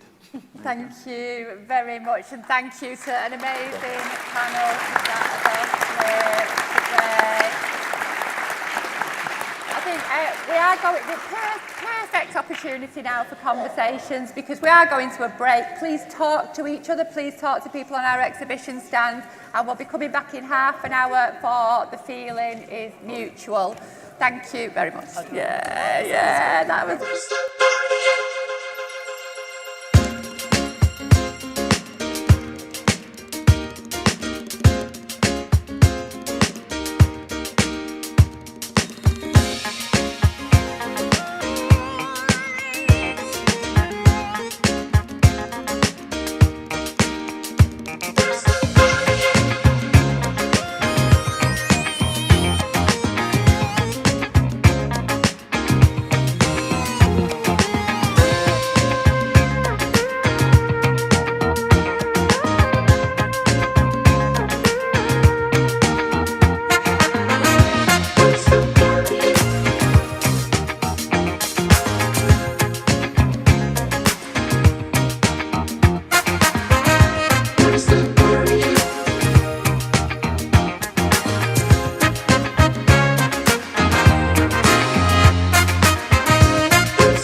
Okay, welcome back everybody who's in the main room and not the breakout sessions, and everybody who's joining us online as well.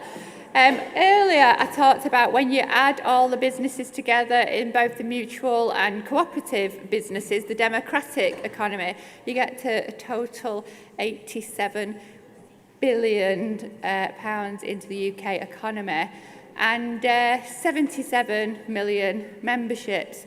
The representatives from the cooperatives and mutuals that you see here are a big part of that. And as we heard in the session earlier, not many people know about us. So that's what we're going to be talking about now. The feeling is mutual. And I've got the best moderator I could possibly ask for in this session, an absolutely stalwart of cooperation from Co-op News that does have a stand, and you are able to pick up your copy of Co-op News. But I'm going to allow her to introduce the rest of the panel, but I'd like to welcome, please, Rebecca Harvey, Executive Editor, Co-op News.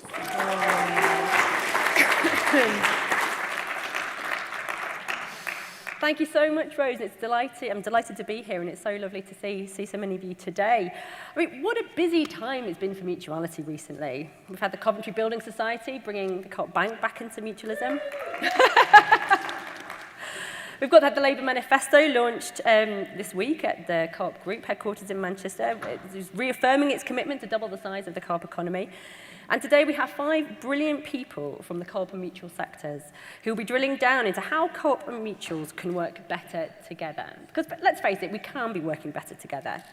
We'll hear over the next few days at Congress how co-ops and mutuals have some genuinely impactful stories to tell, and we heard a little bit about that this morning as well. So why aren't we telling them together? Why are co-ops and mutuals still so misunderstood? I think part of it is down to the language and perception, and we'll talk a little bit more about that later. But before I introduce the panel, I have a quick question for everybody here. It's more hand-raising, I'm afraid. If a friend came up to you, or someone in the street, and said to you, hey, co-ops and mutuals, what's the difference? Who could give a really succinct answer without using Google or using your phone? How many people? 1, 2. Is that 2? 3? 3 people. I think that's quite telling. So we'll have a little bit more on that later. Thank you very much. I'm delighted to introduce our panel today. We have Jim Islam, the Chief Executive from One Family. We have Sheila Hancock, who's the Chief Executive of First Milk. We have Shireen Curry-Hack, Chief Executive of the Co-op Group. We have Kevin Parry, Chair of Nationwide and Royal London, and we have Paul Dover, who's the UK Agricultural Director of Arla. There's lots of big brains on this stage today. Thank you all so much for coming. I really, really appreciate you making the time today. I'm going to start with a quick question for you all on how does being a co-op and mutual inform how you run your business? How do you tell your co-op and mutual story to your members and to the public? Jim, I'm going to start with you here, if that's okay. Can you tell us a bit more about One Family for those who are not familiar with your organisation? Yeah. Thank you, Rebecca. Good morning, everyone. One Family is a financial services mutual. It provides investment, savings, and life insurance products. We have 1.6 million customers who are also our members. So we are a member-owned organization. When we look at sort of what the role that we play, there's also the question of why. And therefore, I would like to step back a bit, and because this is how we have developed our strategy as well as our response in terms of some of the challenges we have. So we talk about 5 key trends that we feel are well established in the UK. And we see our role in the context of those 5 key trends. And that will also highlight what we are doing in terms of responding to that. The first one we call out as threadbare safety nets. And as it suggests, clearly with the fiscal position that we have in the UK, the element of financial protection that the state used to provide, it's receding. Some of that has been addressed, for example, for retirement savings through pensions automatic enrollment, which has been a great success. But there are many other gaps. 7 out of 10 people in the UK don't have life insurance. So there is a need to provide low-cost, accessible life insurance products. And accessibility is something that's core to our delivery. Some of the entry points for our savings products are actually quite low. And in order to address the threadbare safety nets challenge that we have in the UK, we recently acquired an online digital life insurer called Beagle Street. That's the brand under which we sell our protection product. But that is enabling us to create greater accessibility, but also provide the financial protection that is needed. The second trend is the lack of social mobility. Social mobility in the UK has stalled. One of the great things about our business is that amongst our 1.6 million customers, a large proportion are young people. That is because this is in the previous Labour government, there was a product called child trust funds. We are the largest child trust fund provider in the UK with a 25% market share.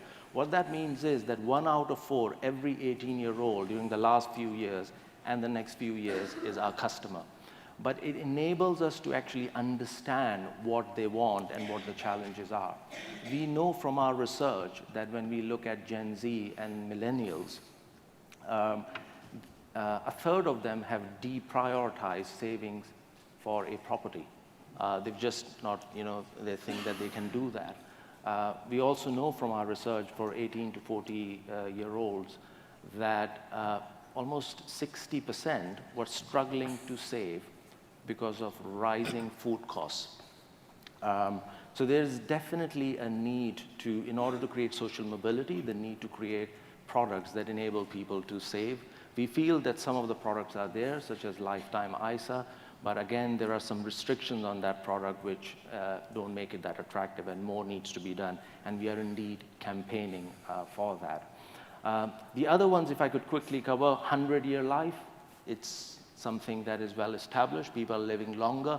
Clearly, there's a need to address the needs of people living longer, but we have to think very differently about how we can adapt our working practices, because people will have to work longer too, and how we can encourage that. And again, as a mutual, we have to play a greater part in that. Working revolution, that's the fourth trend, and that is where, whether it's the advent of AI or whether it's the working practices post-pandemic, there are a number of things that we need to address. When it comes to AI, and this, I'm talking about this research, which is probably before ChatGPT became, the next best thing since sliced bread. But the government research suggested that over the next 20 years, 9 million jobs would be displaced. The word displaced was used. They won't be lost. They're just different kind of jobs. And again, one of the things we are doing in the organization is actually using AI to help our people in their training and skilling and to make them more effective. And so we are addressing the working revolution. And finally, electric living, as we call it, which is addressing climate change. We have, through our listening to our customers, we have a panel called Smart Money. Mostly it's teenagers. If you come to our office in Brighton, you will find teenagers sitting in some of our breakout areas because we get feedback from them. They said they just want climate strategy funds. So that's what we offer. We don't offer any other funds for our new products. And that's how we are listening and responding to the customer and that's what makes us different, the listening point that Nehal was talking about. Finally, if I could make one more point, which is we give voice to the voiceless. And an example of that is a child trust fund, when they mature, individuals which have challenges with mental capacity, the procedure for them to access that money was to go to the court of protection. 90 pages of forms, paying for GP consultation, court fees, and whatnot. This to withdraw funds, which on average are £2,300. We have been campaigning to make that process easier, to the extent that of our own bat, we have said we are not going to follow that process, and we are going to make it easy and take the risk that somebody might say, what are you doing? But we have openly done that, and the rest of the industry has followed what we have done. But we are campaigning for that issue to make it simpler and frankly, remove some of the bureaucracy that's there. So giving voice to the voiceless is clearly a core part of what you do. Look, this is the era of, in economic terms, it's called wicked problems. These are problems, they don't have a perfect solution. And the only way to address these problems is through listening, through collaboration. And those are the two things we can, as a mutual, absolutely do. We do it all the time at One Family, but I think we need to do more. I'm really enjoying the language that you're using there, Jim. Listening, voice, journey, talking, hearing. And it takes us back to what Nehal was saying this morning about listening and hearing, and what Kenyatta was saying too, about how it's a kind of a double-edged thing, isn't it? So you have to listen, but you have to hear, and you have to respond as well. So, Kevin, does this sound familiar to you? Because you're another one from, Mutual. You've got two hats, Nationwide and Royal London, but they're two quite different organisations. Yes, I'm sure just about everybody's familiar with Nationwide. So we're one of the systemically important banking groups, 16 million or so customers. So about a quarter of the adult population is looked after by Nationwide.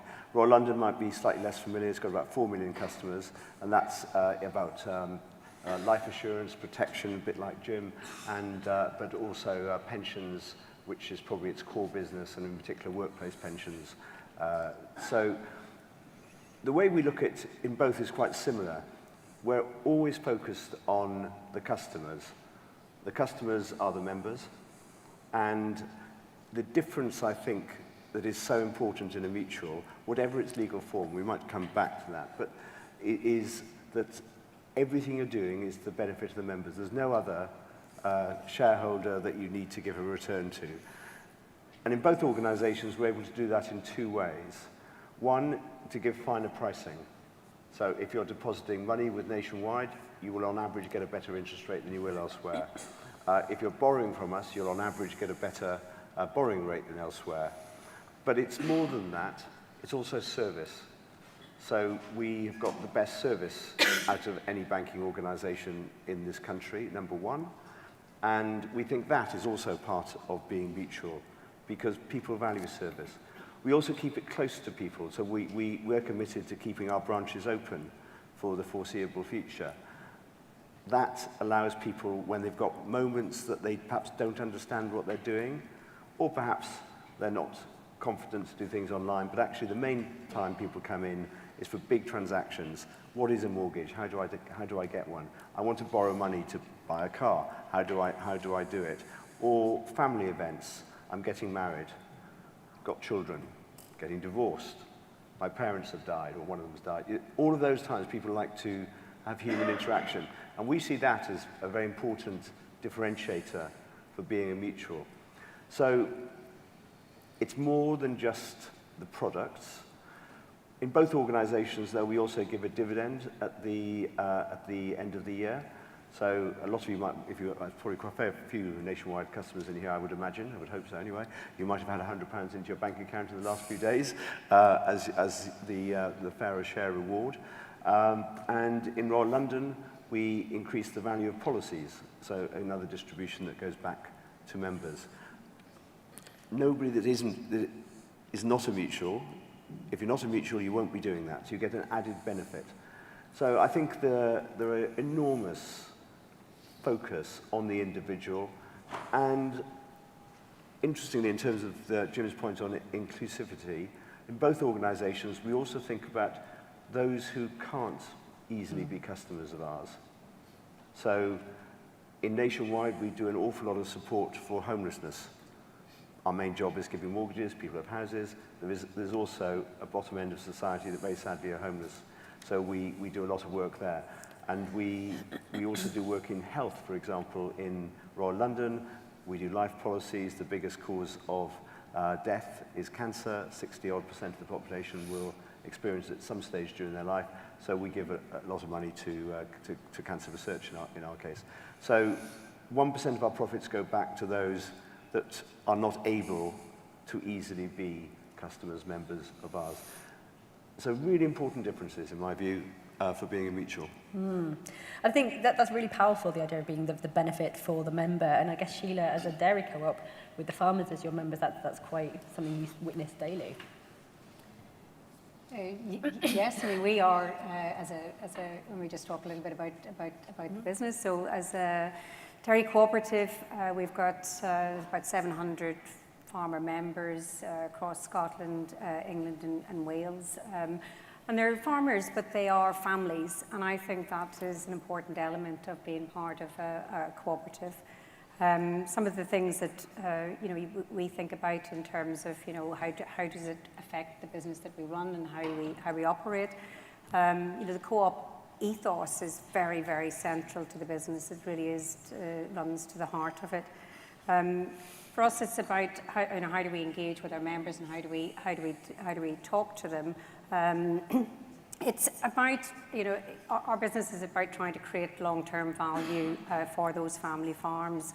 I think it's been important for us to be able to do that in a way that demonstrates, fairness and integrity and treating everybody equitably across all members of it. So as a member, it's quite different in terms of a mutual in the sense that our members have invested in the business. So a typical farmer owner has invested about £70,000 in the business. So they really are genuine part owners. And they're very much along the, on the journey. I think what's been really important is building that trust and confidence of membership in a cooperative. People have to feel, and we've talked about it a lot, about being listened to. So one of the things that we have done as a business over the years is do a lot of listening. So we do each year a sort of survey across our membership, and then we act on it. And I think that has helped hugely build that trust and confidence, because people can see that changes have been made across the business that have responded directly to what they have been asking for. There's also elected representation. I think that's really important to get that voice heard. So you're getting people around the table and listening to what their views are, and being able to then move the business in a direction that works for them. I think one of the areas that I suppose our role is, I feel, in terms of driving the business forward is really trying to help members, and particularly farmers, deal with what does the market want, and trying to guide them to be able to do that. There was talk earlier about a broken housing system, you could say, and it has been used about there being a broken food system as well. So a number of years ago, our business looked at that and thought, okay, how can we do something about that? So we launched a regenerative farming program. So all our members, we have been on this journey to adopt regenerative farming practices, really trying to help them respond to climate change and become more resilient within their farming systems. As part of that also, I think, we looked at how do we build on that in terms of our purpose. We became a certified B Corp last year as well. And I think that's been interesting in, so our members understand why we're trying to do things and how that helps them create value and build resilience in the long term. But one of the points on here was, how do you then tell that story to customers and the general public and consumers? And I think that's very, very different. And I thought the earlier session was really interesting. Most people don't really understand or care about whether you're a cooperative or a mutual. That's really almost irrelevant to them. What they want to know is, what outcome are you having? What impact are you having? And the only way you can relay that is through storytelling. And I think that's been something that I've found increasingly powerful, to be able to talk to consumers in a way that demonstrates to them what supporting local farmers means, both in terms of how their food is being produced, so provenance, the farming system, how it can be part of a climate solution, what it's doing for biodiversity, but also, connecting them to the local community and the impact that they're having on rural communities, and the support that they give in terms of that local economy. So telling stories, bringing it to life for them, running, involving schools locally is something that we have increasingly done to get in amongst the community, having big open farm sessions where you're bringing maybe 1,000 people onto the farm to experience it and to bring it to life. And that, to me, is living and breathing, working together and showing the power of coming together as a cooperative to, have a real impact. That's really interesting, actually, because what you're saying about most don't care that it's a mutual, but it sounds like they really care what you're doing. And I guess you're doing that because you're a mutual and because you put emphasis on your farmer members. So yeah, it's fascinating. Yeah, it's really interesting. I liked what you're talking about as well, about being listened to and then acting, and that's something you're very much doing at the Co-op Group, Shireen. Yeah, so I'm lucky to follow Kenyatta on this, so he's already told you part of the story. So for anyone who doesn't know, and I see a lot of people who do know our co-op very well, we have our retail food business, we have our wholesale business, and then we have our B2B function that also has franchise within it. We run a funeral business, legal services, and insurance businesses as well. So we've got a really interesting portfolio of different types of ways to engage with our members. So when I took on this role a couple of years ago, and as a new CEO, you do have the luxury of stopping and saying, right, what is this thing I'm now responsible for? Where did we come from? And Rose Rose spoke about how I dragged my whole team to where it all started in Toad Lane. I had read the book on cooperation. I'd made them all read it, and we learned where we came from. And where we came from was a member-based organization that absolutely dominated the food industry, for many, many years until about the 1950s, 1960s. And when you drill down to how that domination happened, it was because of the membership, and it was about really understanding what their members wanted and delivering on that. So in this process, we developed a new group strategy. Membership is absolutely central to that. Our new vision is about cooperating to deliver more value for our members, owners every day. And we ensured that not only our leadership understood this, but we cascaded it down first through the first 5,000 people in our organization in terms of leadership, and then out to all 56,000 to ensure that people really understood what a cooperative was. We're on a journey. It's very hard when you run a retail operation with the turnover that you've got to make sure everybody understands it. So we do need to continue working on that. And because we have lots of analytical types on our leadership team, including me, I had to drill down into what is membership and where does member value come from. And we've broken it into 3 elements. The first is economic value, the next is social value, and then ownership value. So we have gone out and we've spoken a lot with our members, and frankly, the co-op group did do that quite a bit, but we've been much more focused in what we've been asking our members. And when we asked our members what was really important to them, it was during the cost of living situation. And we decided that we were going to focus first on economic value. Kenyatta was with us by then. Matt Hood was running our food business. So they worked hand in hand to say, how can we absolutely deliver the best prices possible to our members? One thing that I loved about what Kenyatta said was that there is an element of bravery that comes in if you're willing to grasp it when you are a member-owned organization. And there were a few things that we did along the way. So, for example, we had been rewarding people 2% on every owned brand product that they earned, and then 2% into communities. We stopped doing that. The 2% into communities equated to about 20 to 24 million pounds directly into community causes that our members cared about. We ring-fenced that. We held it. But the 2% that they got back on own brand, we delivered directly at point of sale to our members, which ended up being about £500 more per year for our members. Now, we're hearing a lot from our members, again, through the ownership element, and we're hearing that some people don't want it right there. They actually enjoyed the savings of their points. So we're looking at whether people can toggle back and forth. But what I've loved about going into the ownership piece, which Dom kindly leads for us, is we've been able to do some very different things. So, for example, we put our AGM voting onto our app. And that resulted in voting going up by 38% because people were able to access it more easily. We've surveyed our members to say, right, we're working on our social value strategy. What is really important to you? So there is so much more of a conversation now that's going on. We know that one thing that's very important to our members is around sustainability.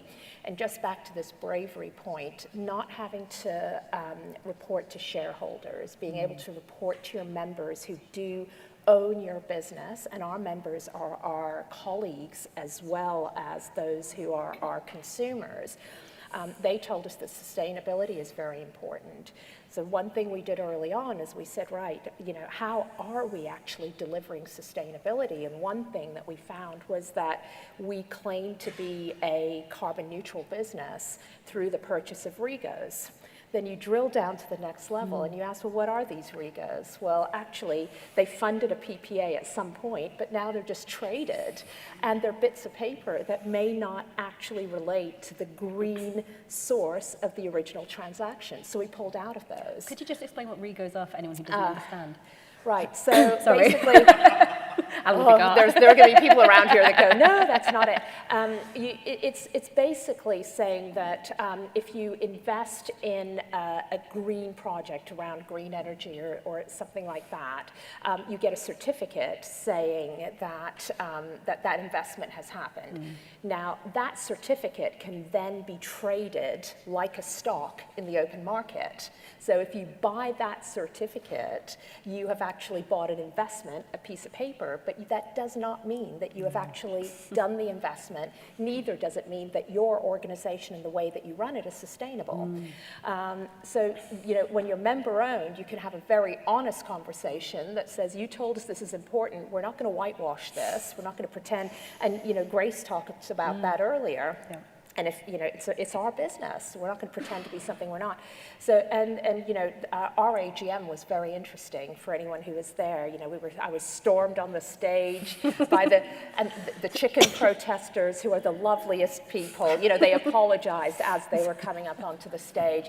But, you know, there are some organizations that have signed a better chicken commitment just to make that noise stop. And what we said to the protesters is, until we know exactly how we're going to deliver it, and until we can look our members in the eye and say we're signing this thing, and we know how we're going to deliver it, and we can afford it, I'm sorry, we're not going to do it. So I'll be seeing them on stage, I think, you know, regularly until we get to that point.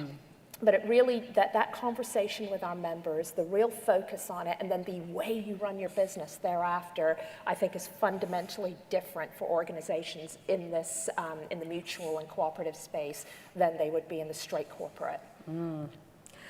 We're very lucky today to have not one, but two representatives from the dairy industry. Reflecting on what Shireen said around this issue of dialogue, Paul, what are your thoughts on this? Because how do you do that at scale? Because ours is huge. Yeah, if you want dialogue and feedback, go and work for a farmer-owned cooperative. Is what I'd say. I'll tell you a little bit about Arla first of all, and then I'll tackle that question. It really fascinates me about bravery, and I'll talk about saying no, which is quite a challenge in a democratic co-op. So Arla Foods, we are a dairy. We employ 4,000 people in the UK. We have some of the brands that you hopefully eat.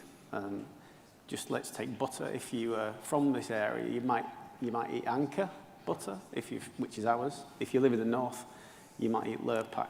But you can eat anything where you want. But we used to bring Lurpak. You traditionally brought Lurpak in to the northern ports and Anchor from the southern ports. So we've got some real interesting regional preferences. Farmer-owned cooperative, 2,000 farmers in the UK, 8,000 in Europe. We run elections every 2 years, we aim to add value to every litre of milk. That's why we exist. The milk price is set by our farmer owners, we have a real purpose, which is about adding value and doing good things. And I think we all do good things as cooperatives, mutuals, wherever we are. I think that's a common thread that comes through us. We want to make affordable nutrition through what we do on our farms. That question around, let's get into what it means to operate as a cooperative. We're able to make decisions that are a bit more longer term. We're not beholden to kind of short-term reporting to the city. We're not beholden to turning a profit other than the 3% we promise. So every year, all we want to do is retain 3%, and the rest goes to our farmer owners. So, and some of that 3% goes into investments. The investments that we're able to make are for the long term. So we've made £300 million worth of investments this year in the UK dairy industry, which signals there's a real future in an area where there is a declining liquid milk consumption. So we're giving faith to our member owners. They're on the journey with us to make those investment decisions as well. Every decision that we make on investment is run through our board of directors, who are farmers. We are investing 179 million, for example, in a site that is going to use British milk to export mozzarella internationally. So, But sometimes it's the difficult decisions that really and test whether you've got a good democracy or not. And it's my job to run the democracy in the UK as Agriculture Director. So communication, interaction, feedback, listening is unbelievably important. But when you've heard all that and then you still say, do you know what, we're going to do this? I'll give you an example. Plant-based butter. I mean, if you tell a farmer we're going to make plant-based butter as the biggest dairy out there, it's not a popular decision amongst all, shall we say. But we identified it was the right thing to do, and we hope it will be. If we get it wrong, we'll revert. But you know, we make difficult decisions, and we're informed of those decisions with real closeness to our farmer owners. It's visceral and real.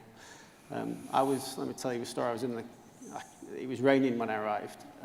I'm sure it doesn't rain all the time in Birmingham, but it was raining when I arrived. So I had to sit in the car, and I was on a call around our organic challenges. There's challenges in the organic market at the moment in the UK. The Financial Times ran a story last week that the supply is dropping. Our farmer owners need some faith. So I was on a call in the car park with a farmer talking to the biggest person you've got in Arla about the challenges in organic. So it's the interaction, that connectivity has to happen. The challenges come when you're in difficult circumstances and you're saying no. It's good when you're saying yes and the milk price is high. It's more tricky when you're saying no, or when you're asking them to do other things. The sustainability journey we've been on, and I know Sheila's on as well, and Shireen, and everybody here has to prioritise sustainability. Asking farmers to do things on farm because there's the future demands that we are responsible is a tough ask, especially when we're in a low milk price, which we were last year when we landed our sustainability incentive model. So yeah, you've got to be transparent. That's what I've learned. Trust and confidence was something you said, Sheila. I think we share that. We're making decisions together, and being trusted and confident that we're making the right decisions is key. We temperature check that trust and confidence with our farmer owners every year with a survey, but I'm responsible for a European project that every month we're asking questions around trust, confidence, what are we doing, what can we do better? And we do that as well through the elected farmers as well. 130 elected farmer owners who work in the districts to help all of us share those messages. Paul, I'm really glad you used the D word, democracy. We're going to talk about that in a moment. But from the show of hands at the start, 3 of you could tell the difference between co-ops and mutuals. I think it's fair to say that it's hard to explain any difference. But then there was also community ownership, there's employee ownership, there's social enterprises. And I was talking to Rose about this early on. I said, Rose, how would you describe the difference? And for Co-ops UK, and someone can put their hand up if I'm getting this wrong, Emma, tell me. The difference comes down to ownership versus control. How all co-ops are mutuals, but not all mutuals are co-ops, because not all mutuals are controlled by their members. They don't have that democracy piece. But are we thinking about this the wrong way? Do we need to be explaining the difference, or does this just get in the way of doing the cooperation, doing the mutual activity? I know a few of you here have quite strong opinions on this, so Jim, we'll start with you again. Are we thinking about this all wrong? I think, well, we have to put ourselves in the shoes of the society rather than, yes, legal structures, company structures, very interesting for our lawyers and accountants and various other people, but at the end of the day, it's what matters is what are we doing, how we are doing it, and therefore the purpose is extremely important. I mean, I'm on the CEO of one family, which is a mutual. I'm a non-exec on another board, which is not technically mutual. It's a company limited by guarantee, but again, people's partnership. It does people's pensions, 6 million members. And that is, again, a purpose-led organization. I don't see the difference between the two from a customer perspective, because that organization is trying to do exactly the same, providing low-cost, simple, accessible products, in that case, pensions. So frankly, I think this is really interesting to us, but from a customer perspective, from a society perspective, I don't think that makes any difference. And that is where I think the challenge for us is, why do we think of ourselves as a cooperative or a mutual or a building society. I think there's a, and what it also does, I think it reduces our influence. It reduces the impact we are making in society. And I think when I think about what's happened post-COVID, one of the key changes we have seen is it's actually becoming easier to recruit. Younger people in particular, and in fact, you know, sort of older as well, there's a general desire to work for a purpose-led organization and make a difference in society. That message is getting out there. Our time is now when I look at it, given all the challenges we have.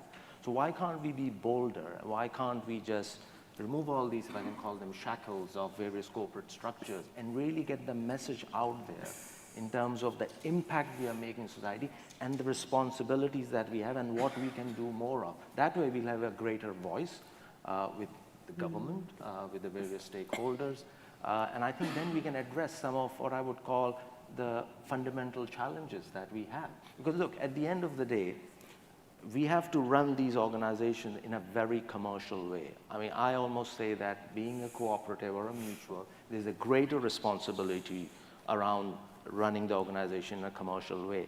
So profit is not a bad thing. That is what we invest, and that is what we invest in the society. But in order to create that kind of further investment, capital is a constraint for a mutual because we have to live within our means. But those are areas that we could campaign together about. And I know that AFM and Co-op UK and others, they've recently made some inroads there. And I think that's where we need to think about working together and not be in our silos, if I can put it that way. So I just don't think it matters from the society or customer's perspective. I think you might be right. And Kevin, I know you had similar thoughts on this about the need to speak with one voice. I do, and I think it's actually particularly important. The Labour Party manifesto has, as far as I can see, been true to what's been well trailed in terms of looking to double the size of the mutual sector. And I think if we are to achieve that, it's very important we don't focus on the differences between a company limited by guarantee, a building society, a co-op, etc., because it's a level of detail that is not likely to be understood by the average member of parliament or indeed the average civil servant. So my view is very much we should focus on the similarities, which I think are much greater than the differences between the different legal forms. And if we do that, I think we will be able to take the sector considerably forward. There's two enormous transactions going on at the moment. You've already mentioned Coventry bringing the co-op back into the mutual sector, which I think is great. Nationwide, we're bringing Virgin back into the mutual sector. You know, it used to be things like Northern Rock, which were building societies in their day. So we do seem to be on a roll as a sector, but I think we've got to help the politicians to help us. And you know, one of the other things that I'm very keen on is that we have a minister who has responsibilities for mutuals. It might not be the only thing he or she does, but I think if we had somebody that was focused on it, then there'll be civil servants focused on it, and therefore I think we can really help society and think more widely about what we do. I also agree quite strongly with the need to make profit, because by making profit you reinvest into it and you're able to expand the sector. So it shouldn't ever be thought of as a dirty word. It is there for good purposes, and it is all reinvested back into the members. So I think we should never be mixed up with a not-for-profit or a charity. We're not that. They exist, of course, but that's really not what most mutuals are about. So yeah, getting the similarities, I would say, rather than one, a co-op, you get a political vote. You don't get one in a building society. It doesn't matter. Sheila, what's your thoughts on this? Because you mentioned that you're registered as a B Corp as well, and there's all these different labels and different, you said, legal forms. What are your thoughts on this? I'm probably of a similar view. I actually don't. It's like how you cut and dice different sectors or different businesses, different markets, and I think you have to cut through all of that in terms of what are we all trying to achieve. How we are structured or owned or operate is different. And I think it also goes back to the discussion earlier on, which I found fascinating between Grace and some of the other people, where we talk about there are people in the world that have been driven by entrepreneurs and the capitalist society we've had since the 80s, and it's driven that. And in that panel, somebody was saying, well, I don't think that's always the case. We are intrinsically collaborators. I don't believe that. I think there are all sorts across there. In the same way, there's all sorts of businesses, there's all sorts of people. Some are purely driven for themselves as individuals, and others want to be able to collaborate. I think as a country, we're not very good collaborators. I think that whenever I look at co-ops here in the UK have had a bad, certainly from an agricultural point of view, have had a really difficult and checkered history. If you go to other parts in Europe, they're much more successful. There's a much more coherent approach and belief in cooperative living. So what's happened here in the UK is different, and I think then, therefore, it's a much greater challenge for us to move forward if we want to genuinely collaborate. So I would cut through it and say it's people who have a purpose, businesses who have a purpose, who want to use business as a force for good. And I think that's another way of maybe phrasing it. And that can gather up all sorts of businesses, and it could be in different walks of life, different sectors, different industries.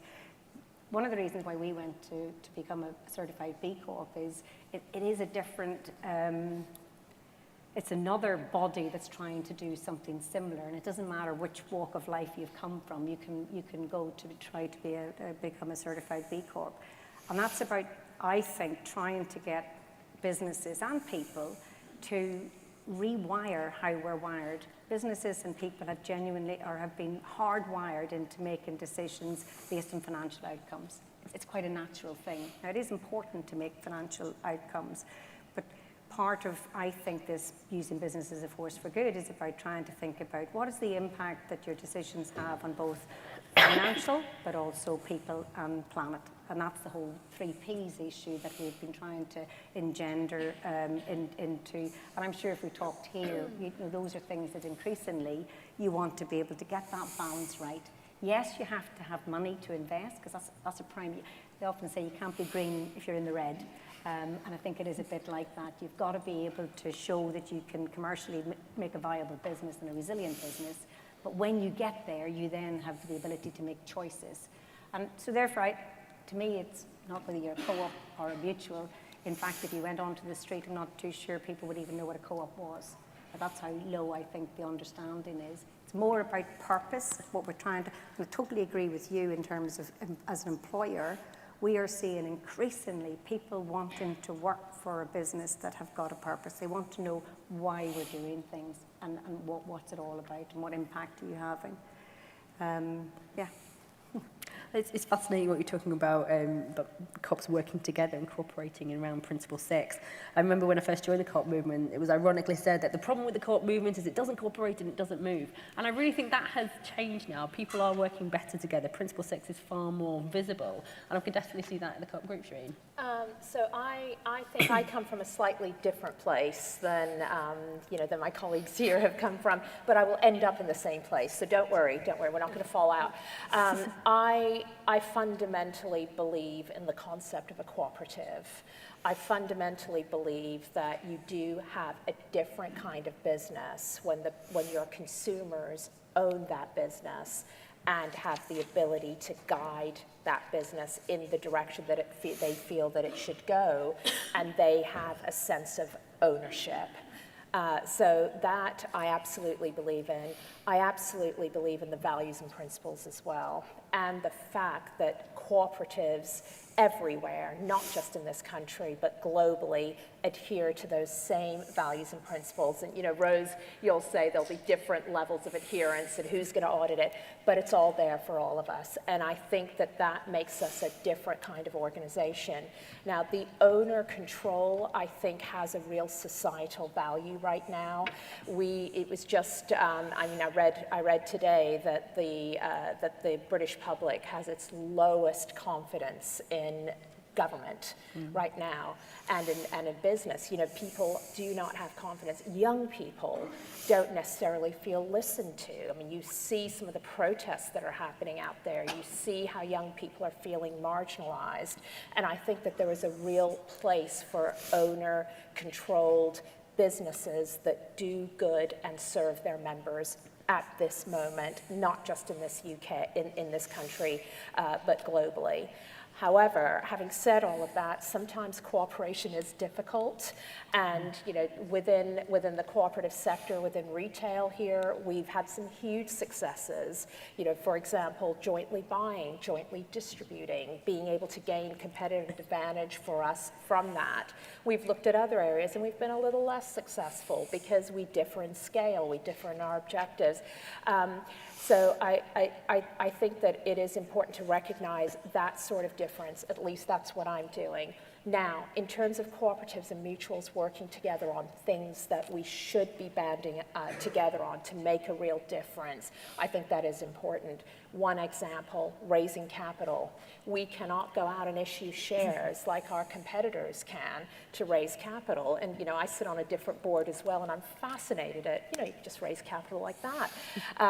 But we must, in order for us to compete, we must be able to come together on things like that. And approaching government collectively, I think, is also very important. We're probably going to get a new government that the cabinet will have a number of cooperative party members on. So these people actually get it, and they've made the sort of declaration that you've mentioned for a good reason. They know that by working with the cooperative and the mutual sector, you can make big changes that government doesn't necessarily have to lead. So that's my, if I can just add one other thing, I do think that we can go more broadly as well. So I was just saying earlier that, I chair the Net Zero Council with the Minister for Net Zero. And what I found in retail was that there were pockets of activity everywhere. And so I came into this and said, well, why don't we cooperate? Why don't we put it all under one umbrella? Why don't we bring the farmers in with the retailers? And instead of the retailers saying, you must be more green and we're not going to pay you any more for it, why don't we have the decision making at one table? And I was actually surprised at how some of these very big, very commercial corporates said, well, actually that might work. So I feel like that was a win for cooperation without perhaps anyone knowing about it. But it does change the way you work, and it makes you bigger than the whole, bigger than the individual parts.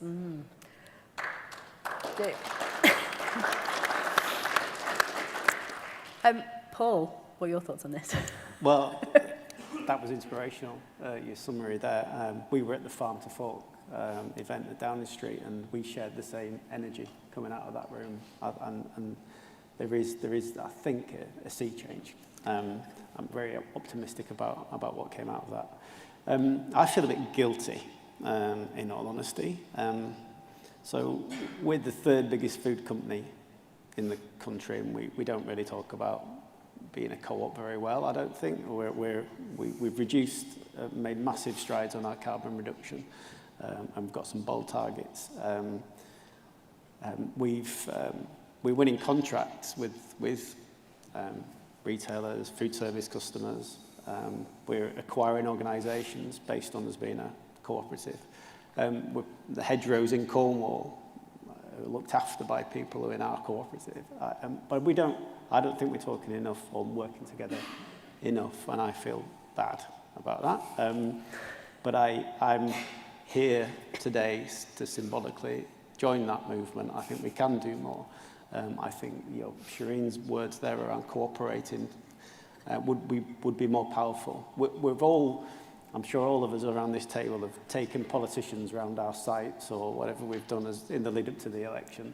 And whenever I describe what we do, you can feel a twinkle in the eye of people who want to work with us on the back of what we do as cooperatives, mutual societies, whatever. We're just on a different place. Accessing finance has not meant that we've needed to probably engage on this mutual platform before. But here today to join the movement. I like that you symbolically joined. Hopefully we'll get to actually join in more as well. That'd be good. Yeah, I will pay that invoice. I know, she keeps sending me the invoice. Yeah, it'll happen. We've already seen some joint work on lobbying. I know Co-ops UK and the BSA, NABCL and the AFM, Associated Financial Mutuals, sent a joint letter to the leaders of the political parties with cooperative and mutual asks. So there is some joint activity happening already. We've got 5 minutes and 11 seconds left of my slotted time. So just really quickly, what else can we do? What practical actions can we take? And then hopefully we'll have time for a couple of questions first. We'll go left to right. So Jim first. I think I think that your point around talking more about it is important. I think it is important not that we should bang our own drums, but I think in terms of the impact we make on society, so that there is greater dialogue and engagement with us, so that we can make an even greater difference. So in that respect, I think the associations should really work together, AFM, Building Society, and also Co-op UK. I think there should be a joint strategy around communication, because the message needs to get out there. I didn't know Lupac was a cooperative. I do buy that butter. We've all learned something today. It's good. I think we need to talk about this more, yes. Sheila. Yeah, maybe similar. So 2 things I'd say. Become a B Corp, join the community, and then I think that's a really helpful way of talking to like-minded businesses. But I think the stat that somebody had, I think Rose had said earlier on about the 7,000 cooperatives, and we're only 1% of, I wasn't sure what the 1% was, but it seemed a very small figure. And I thought, we are so small across there, so really somehow we have to, elevate our own voice. And I've always had a great concept of a co-op of co-ops, because I think, bringing us somehow together to be able to promote what we do is going to be hugely important, spread the word. Thank you. Shireen? I don't have anything new to add to that, so I'll just agree. Okay. And Kevin and Paul? To my mind, the access to capital is really important. It's fine for me at Nationwide or Royal London, being very big, we can raise capital, but the vast majority of smaller mutuals cannot, and they will not be able to grow the sector without access to capital. There are some good models existing in other parts of the world. Australia's got a model that you can raise capital, but you don't have to dilute the membership. So you can take it in, and I think we need some law changes, some innovative thinking there, and I think that would make a huge difference to the sector. We wouldn't particularly benefit, but I think we can certainly bring, we've had some discussions with Rose and others in terms of our experiences to how that can be brought to the sector as a whole. So I would say you can't do it without money, frankly. I'd say tell good stories. Society is wary and weary, and we're a beacon of goodness within that. I don't want to sound naive or cheesy, but we are. It'll help us recruit people, purpose-driven people. It'll help us sell more. Let's not be shy of profit. It'll help us invest better and wiser. We'll do a job for society if we do that. Brilliant. Thank you, everybody. So there you have it. We need more dialogue, joint communication strategy, join a B Corp, access to capital, feel good stories, tell good stories, and be a beacon of goodness. So thank you very much, panel. So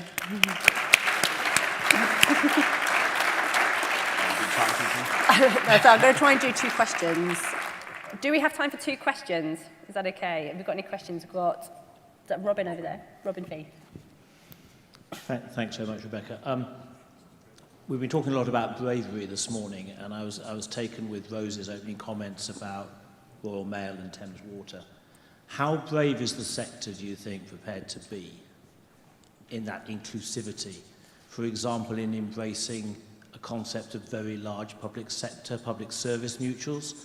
So, when we're talking about doubling the size of the economy, the cooperative and mutual economy, actually how ambitious are we prepared to be in putting our differences aside and uniting around something like that? Who wants to take that? Go on. Well, I agree with you, Robin. I think we absolutely should be. There is clearly a lot of public service issues across the country that need to be addressed, and I think if you put them into the mutual sector, and therefore whatever profits comes from water, whatever it is, gets pushed back into the investment into water, that would be a marvellous way forward. Enormously complex. These are really big businesses. But if you do look, if you like, at my end of the mutual sector, we're used to really complex, big businesses, and I would absolutely say the next government should contemplate forming that and drawing on the skill sets that do exist in this sector. Thank you. Gentleman in there, sorry, I can't see with the lights. Could you introduce yourself as well? Yeah, my name's Andy Walsh. I'm from the Football Supporters Association, and I've been involved in co-ops most of my adult life. I'm proud of the co-op movement, and I'm a little bit little bit of caution to some of the speakers on the panel talking about how ownership's not necessarily as important as it should be. I'm a member of Nationwide. I consider myself a member, not just a customer. I do buy Lurpak and Anchor butter, and I didn't know you were a co-op. I do spend my money in co-op shops when I can. My question really is, I'm a bit disappointed in the Labour Party manifesto, to be honest, in terms of its limited cooperative comments. 3 times co-ops are mentioned. We as a movement need to hold the Labour Party to their roots, which partly are bedded in our movement. I would just ask a quick answer from each of the panel. Are you willing to redouble, if the Labour Party coming into power wish to double the economy, are you willing to redouble your efforts to make your members more relevant in your businesses? Yes. Perfect. Yes. I don't see how you could do otherwise, because that's why we exist. Mm-hmm. Any other, one more question before we break for lunch? Are we all good? I think we're good. Well, thank you very much, everyone, for coming today. Thank you.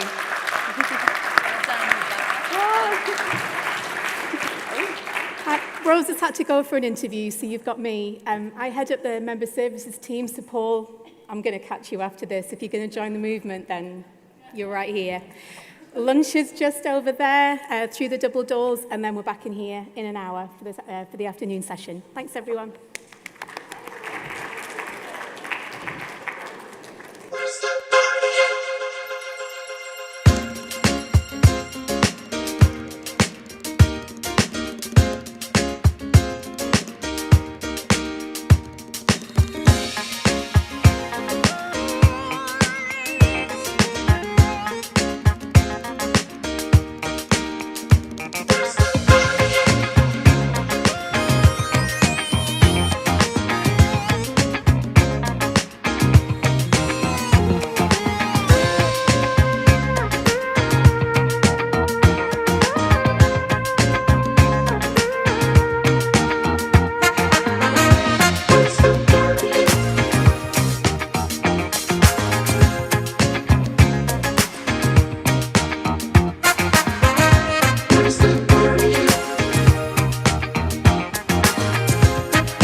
It's just a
Good afternoon and welcome back, everybody. I hope you've been having some really interesting and important conversations without your phones. But we'll see where we get to for the rest of the day. So we're joined now by a panel. We're going to be talking about a subject matter. There's two things that we're covering here that are really close to my heart. For those of you that know me, you'll know that I actually came out of the music industry originally. And actually, when you work with artists and you work in the creative industries or in cultural organisations, the truth is you can't create anything unless you work together. You need to come together as a collective to be able to do that. And even when I interviewed for this role, I remember being asked a question, well, what experience have you got of working with co-ops? And I said, every band I've ever managed, because that is the truth. And there's something inherent when you make a piece of art, a piece of music, a piece of film, when you make a business. Actually, what happens, the control around the art, it becomes really important. And I've seen on many occasions creativity get stifled because the ownership model isn't working for the artist. So we're going to explore that. And then the second thing that's really important to me, and it's going to be the theme of the afternoon, is around devolved power, actually. We have mentioned there's a general election coming up, and what's been significant over the last kind of not quite a decade yet, but devolved powers and in our regions, and we're doing a lot of work in Co-operatives UK around this. So it's how we can put the energy into people coming together and actually put the support in to enable more cooperation, particularly in the creative industries in the West Midlands, but you'll hear all about that shortly. I've got an amazing host again. Again, we met through the creative industries originally on that screen in the pandemic, but it's wonderful to have our cultural consultant, our host. Can I please welcome Lara Ratnaraja?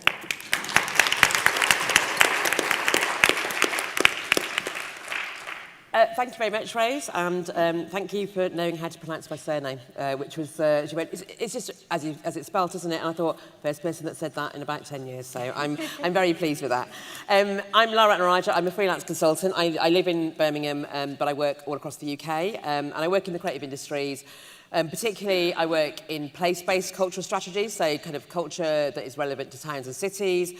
And I particularly have a focus on work that is around and centred around inclusion and diversity. In my spare time, of which I have none, I also run All Saints Community Catering, All Saints Community Catering, which is a community benefit society, very similar to a cooperative, and we deliver community meals across King's Heath. Not just to, we started off in lockdown, to vulnerable and shielding people, and now we do, as the cost of living crisis increase, we have about 110 people come for a Sunday lunch, for example, and we do a big roast lunch. So I do that as well. And all of that kind of, I suppose, links into the kind of work that I do in the creative industries. And we thought we'd actually, hands up who knows what the creative industries are? Very small number. Presumably all the panel know. So according to the Department of Digital, Culture, Media and Sport, creative industries are those industries which have their origin in individual creativity, skill and talent, and which have a potential for wealth and job creation through the generation and exploitation of intellectual property. It covers advertising, marketing, film, TV, video, radio, photography, music, performing and visual arts, museums, galleries and libraries, but also architecture, craft, design and fashion, IT, software and publishing. And also, that's all the people that work in the sector, but also creativity means people who also participate in creative endeavours for pleasure, not just for economic income. So the creative industries are obviously culturally and socially important, but they are also very important economically. In 2022, provisional estimates show that the DCMS sectors contributed nearly 170 billion to the UK economy, which is 7.7% of the total UK GVA. And the economic value of the UK creative industries was 12% bigger in 2022 than before the COVID pandemic. And it accounts for nearly 1 million jobs, and that's presumably not including freelancers, of which the sector is made up of many. Now, these are all very big numbers, but what we want to talk about today was how much of that filters down to those who work in the sector, to their communities, and also how that reflects their values. So we have a very esteemed panel today who are going to help us understand the role of co-ops in the creative and cultural sector. So we have Lucinda Broadbent, who is Director of Media Co-op, Ben Philp, Creative Director of Creative Co-op, Lena Habibala, member of Not Nowhere Co-op, Joe Ind, who's a freelancer but also the coordinator of the West Midlands Ownership Hub, and also, finally, Rich Parker, Labour and Cooperative Party Mayor for the West Midlands. So I'm going to pass over to Lucinda first, and then everyone's going to kind of explain about how they work with co-ops in their particular part of the sector. So Lucinda, and we have a short film. It's made me very confident. Like many students, I have a dream to succeed. We are all following our dreams.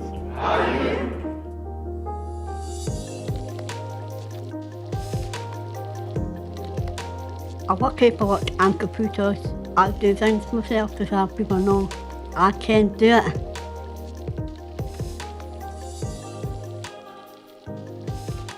It's like I can see myself falling for ages and I can't stop myself.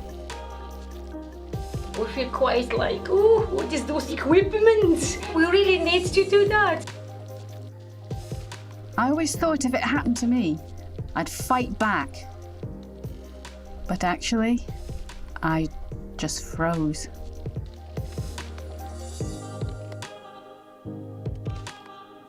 See what you made me do? It's great having a secret.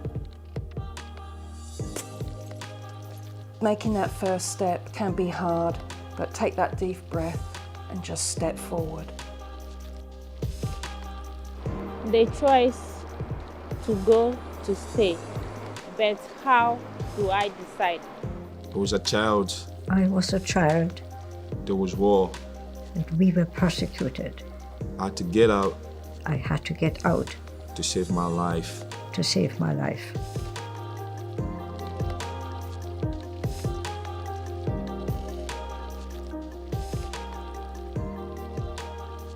If you're going to make a success of a campaign, first of all, you've got to discover the truth, and the truth is very often kept secret. To see what they've done in such a short time, absolutely amazing. I'm sorry.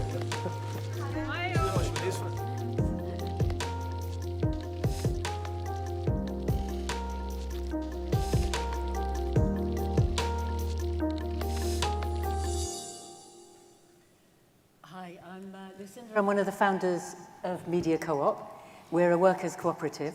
And I hope you gathered from that film that we make animation. The pipes were a little clue that we're based in Scotland, in Glasgow. And you could probably tell there that our particular niche in the creative industries is communications for social justice projects.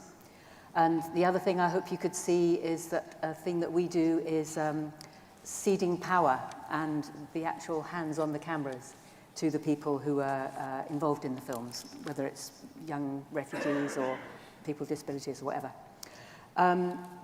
So I hope nobody's come to this for tips for successful megabucks in the creative industries, because if you make the choice we made to work with cooperatives and social enterprises and charities and NHS and so on, it's not exactly megabucks territory, I'll confess that, but we've created jobs, paid taxes, made over 1,000 films, watched by millions of people, and so far we're pretty solid. We've only been going 20 years, less than Ben's co-op, so obviously it's early days, but it's a business that's working.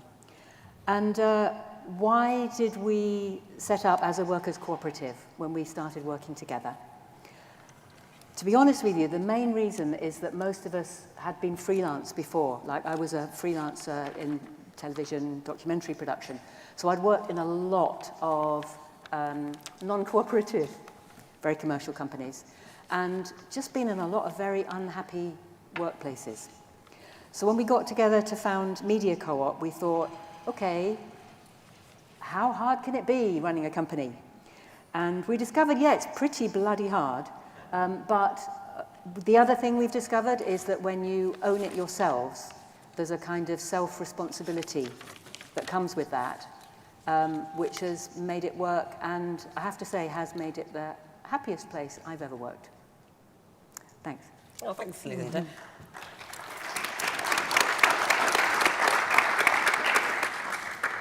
Hi, I'm Ben Philp, Creative Director at Creative Co-op, and we do a range of design, web development, digital tools, and other general creative stuff, the creative kind of work.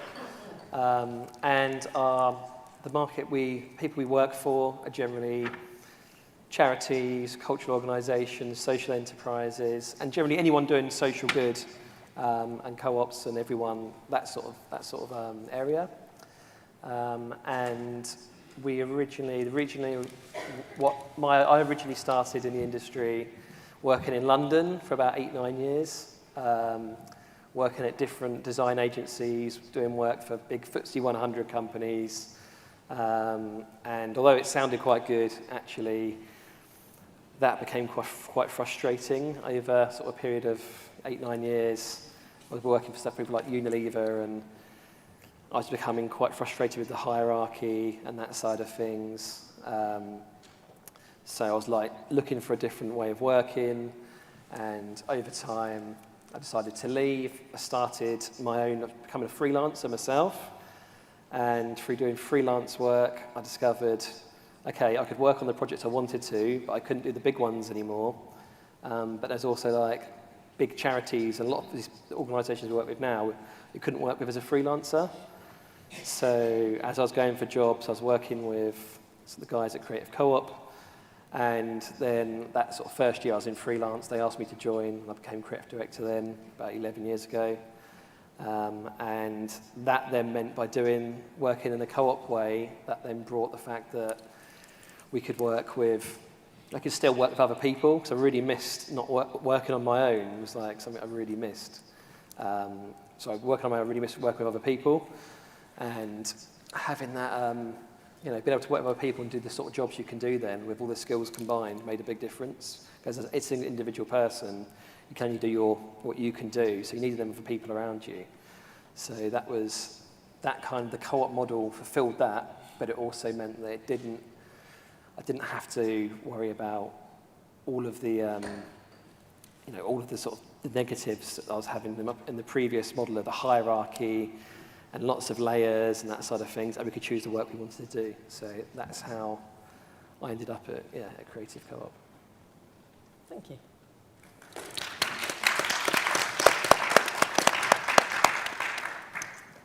Hi everyone, I'm Lina Habibullah. I'm a member of Not Nowhere, which is an artist filmmakers cooperative in London. And Not Nowhere has a long history. It's been a co-op for about 21 years now, I believe. And it has a history that dates back to the London Filmmakers Co-op, if anyone's familiar with that. And after that kind of disbanded, there was a bunch of analog equipment that was just lying around, that was unclaimed, and that was very honestly just going to be destroyed. And there was a lot of history attached to that equipment. There was a lot of history attached to that co-op. And when it disbanded, it became an archive, which turned into Cinenova and Lux, which are moving image archives in London. And I believe there's a branch of Lux in Scotland as well. And then the actual equipment went to Nowhere at the time, and Lux as well. And so we inherited all of this analog equipment. And initially, it was just kind of about archiving and preserving that equipment and the history that comes with it. But eventually, it became about kind of transmitting the knowledge that was held by the London Filmmakers Co-op. That was kind of just like living in people's heads, had kind of spread out all across the UK and beyond. So it was about kind of trying to document that knowledge, but also trying to transmit it to a younger generation that wanted to work with analog, and that was trying to find a place for analog within an increasingly digital landscape in filmmaking. And so Nowhere existed for about 15 years, and then the founding members were Brad Butler, Noor Afshan Mirza, and James Holcomb decided to move on to other projects, and it was inherited by the current members of the co-op. and it turned into Not Nowhere, so we decided to call it Not Nowhere to kind of keep the memory of nowhere, but also mark that it's kind of a departure from the history of nowhere. What we do is we organize a lot of workshops around this equipment to kind of empower black and brown artist filmmakers and artists and anyone who really wants to work with analog filmmaking. We give them the tools to kind of, or the means to create, and the knowledge and the skills to create with analog equipment. It's also a learning space for us, and we do screenings, we do trainings, all around the idea of analog filmmaking and making collectively. I was actually a part of the community of Not Nowhere before becoming a member. I just kind of showed up to all their workshops until they were kind of sick of me. And yeah, after a couple of years, I joined the co-op. And I think a co-op really gives us the freedom to organize our labor within an industry that is incredibly restrictive, a film industry that's incredibly restrictive. All of us have jobs within the industry. Gives us a space to reflect on those dynamics and to try to do things differently and to own the image that we make and to own our label in a different way. And yeah, I think also analog specifically is quite expensive and it's very inaccessible to our communities, black and brown communities in London.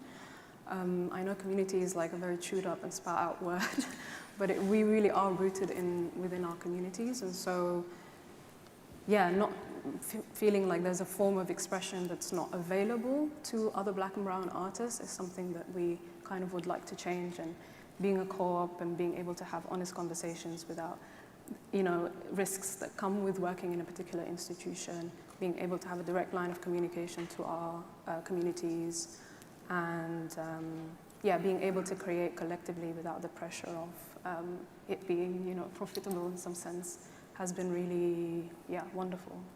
Thank you.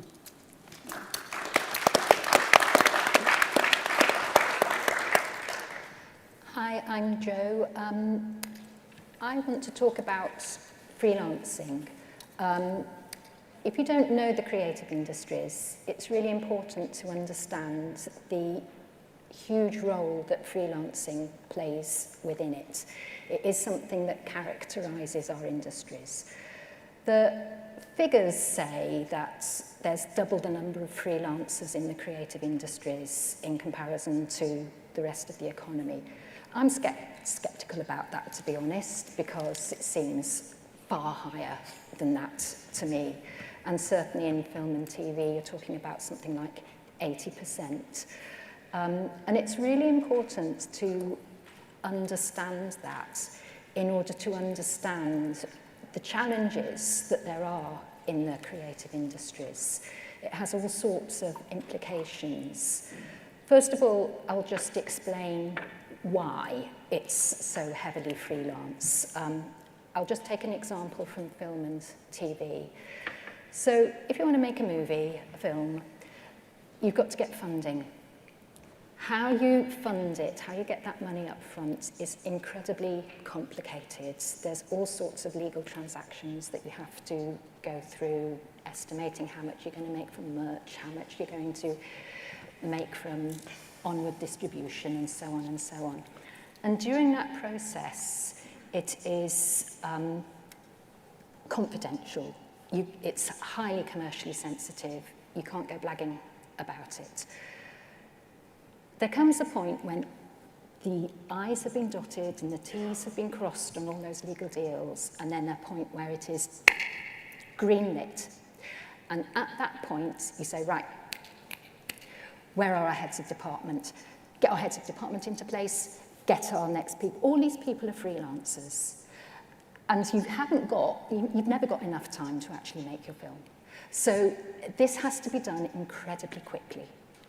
And what this means is that you've got people working in bars, people cycling, doing your Uber Eats and all of this kind of stuff, who are the life force of the creative industries. These are the highly skilled animators, makeup artists, who are jobbing it, waiting for the next big gig to come along. That's how the industry works. It's partly in the nature of it. And what that means is, poor us, we're very fragile. we're not, because we're creative, and that gives us a wonderful robustness. But it has implications for skills. Who's training these people? Apprenticeships, for example. Well, you have to, in order to have an apprenticeship, you have to be taken on for a year. Well, we don't employ anybody for a year in the creative industries, not in film and TV. That's a big ask. We can't do it, so the apprenticeship model doesn't work for us. So the other problem that it creates is a problem of access, because of course you're very vulnerable at the beginning of your career. It's very difficult to earn money, and that means that the people that can hack it are the people that have got the bank of mum and dad, the people that live in London and the South East, where most of the film and TV industry is. So if you're from a poor background in the North East, it's going to be really, really difficult for you. And that then affects the content that gets made. It means that the stories from those kinds of backgrounds don't get told because they're not owning it, and so on, and so on, and so on. So I just want to explain that so we can see what kind of territory we're in. I'm a freelancer. I've always had a freelance element to my portfolio. I'm a writer. By background, I started off in the creative industries writing a book as soon as I came out of university, then went on to do my second one. I know what it is to incubate an idea and to be all by myself, and nobody's read the whole thing until the publisher sees it. A very, very solitary thing. And what I've discovered I love even more than that solitariness is working with, and I just love working with a visual artist. How can words and image play together? Tomorrow, those of you that are still here, you'll see a wonderful performance by Birmingham's Poet Laureate Jasmine Gardodi and Dance Co-operative Birmingham, which I helped to produce, and that cooperation, that what's the role of the body, what's the role of words, when are we going to let words lead, when are we going to let the body lead? Oh, that is delicious stuff for me, and so I'm really happy to be in spaces where we can use all the art forms, all our senses, and create something that is even more delicious than it would be on our own. Thank you. That was lovely. Thank you, Jane. Richard. Okay, so no, thank you for inviting me today. So I'm very proud to be the Labour and Cooperative Mayor for the West Midlands, and my manifesto contained a commitment to support the growth of co-ops across the region. And I'll set out some of my thoughts around this sector, but also some of the things you need to do to support the growth of co-ops and cooperative working, and we need to create more models. But I'm also here to listen and learn today more about this sector. And I'm not an expert on anything anymore, so actually the best way I can succeed is genuinely having the best people around me, and that's the nature of politics. So we start off perhaps with a recognition of some of the challenges we face structurally in this region around disadvantage and lack of opportunity. We have got one of the worst performing regional economies here in the country. We've got more young people out of work than any other region in the country. In fact, we've got double the number of young people out of work than most other regions. And we've got around a quarter of the workforce with low skills or no skills. That blights people's lives. It means they've got lives of low pay, and they suffer all the anxieties and vulnerabilities we go with that, and those folks come from the poorest bits of the region. So my approach to the region and what we need to do differently is around giving more of those people access to opportunity, to get access to skills they need to make the best of themselves, and help them overcome some of those disadvantages that blight the lives, as I said, of too many people. And beyond I'll come back to the challenge we've got around the skills system in a second, but it's also then how, if we support the development of those skills, how we help those people access the jobs of the future and the best way they can work together collectively to access those skills and those jobs. So the training system, we talked about apprenticeship issues, are fundamental to addressing the problems we've got in the West Midlands and helping many of those young people get access to the pathways that could make a difference to their lives. And there's some great programs set up by the Combined Authority. One I went to visit recently was a Path to Apprenticeship program, which is helping kids, and they were, in that case it was kids who were training or looking at access to the construction industry, but this model can apply to all sectors. So, and I met the first cohort of those young people. They were now 19, they'd not worked, they'd left school with no qualifications, and these programs were helping them develop the skills that help them give access to apprenticeships. And that was in the construction sector. I would like to see that model rolled out to creative industries too. The people I'd met, this was changing their lives. I did some media afterwards, and I was about to say that everyone needed a second chance. Those folks hadn't had the first chance in life. So for me, it is about creating that platform to help people succeed. And the best way we can help people succeed is designing programs of training and learning that reflect the things that are of interest to them, and then helping create pathways that will help them succeed in those professions and in those sectors. And this sector is absolutely fabric to the future success of our region. And we've got many young talented people that have trained here and want to come back here to help and want to drive these sectors forward.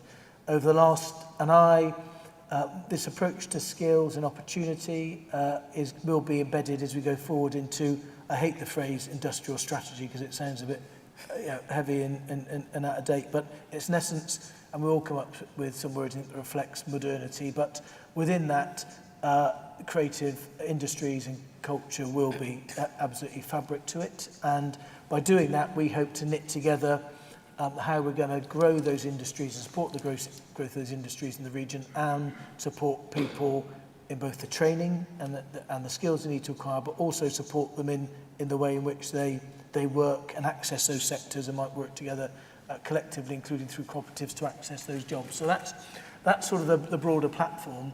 The really exciting bit for me is the amount of talent in this region that we can support and the potential. So over the last 2 weeks, I've met Stephen Knight 3 times to talk about his plans in Digbeth, and they are incredible and really, really ambitious. And some of the officers at Combined Authority and a number in this room are helping us work together to support Stephen in what he wants to make those opportunities. But and I was really pleased that when we went to visit him in Digbeth last week, the feedback was he thought it was a great meeting, because we left thinking it was too. But what really gelled the conversation together wasn't Stephen's ambition for making films here and all the work he wants to do on creating fantastic space for people to do that and producers to work, but it was about the access he wants to give and the opportunities he wants to provide for young people training and living and learning in this region. So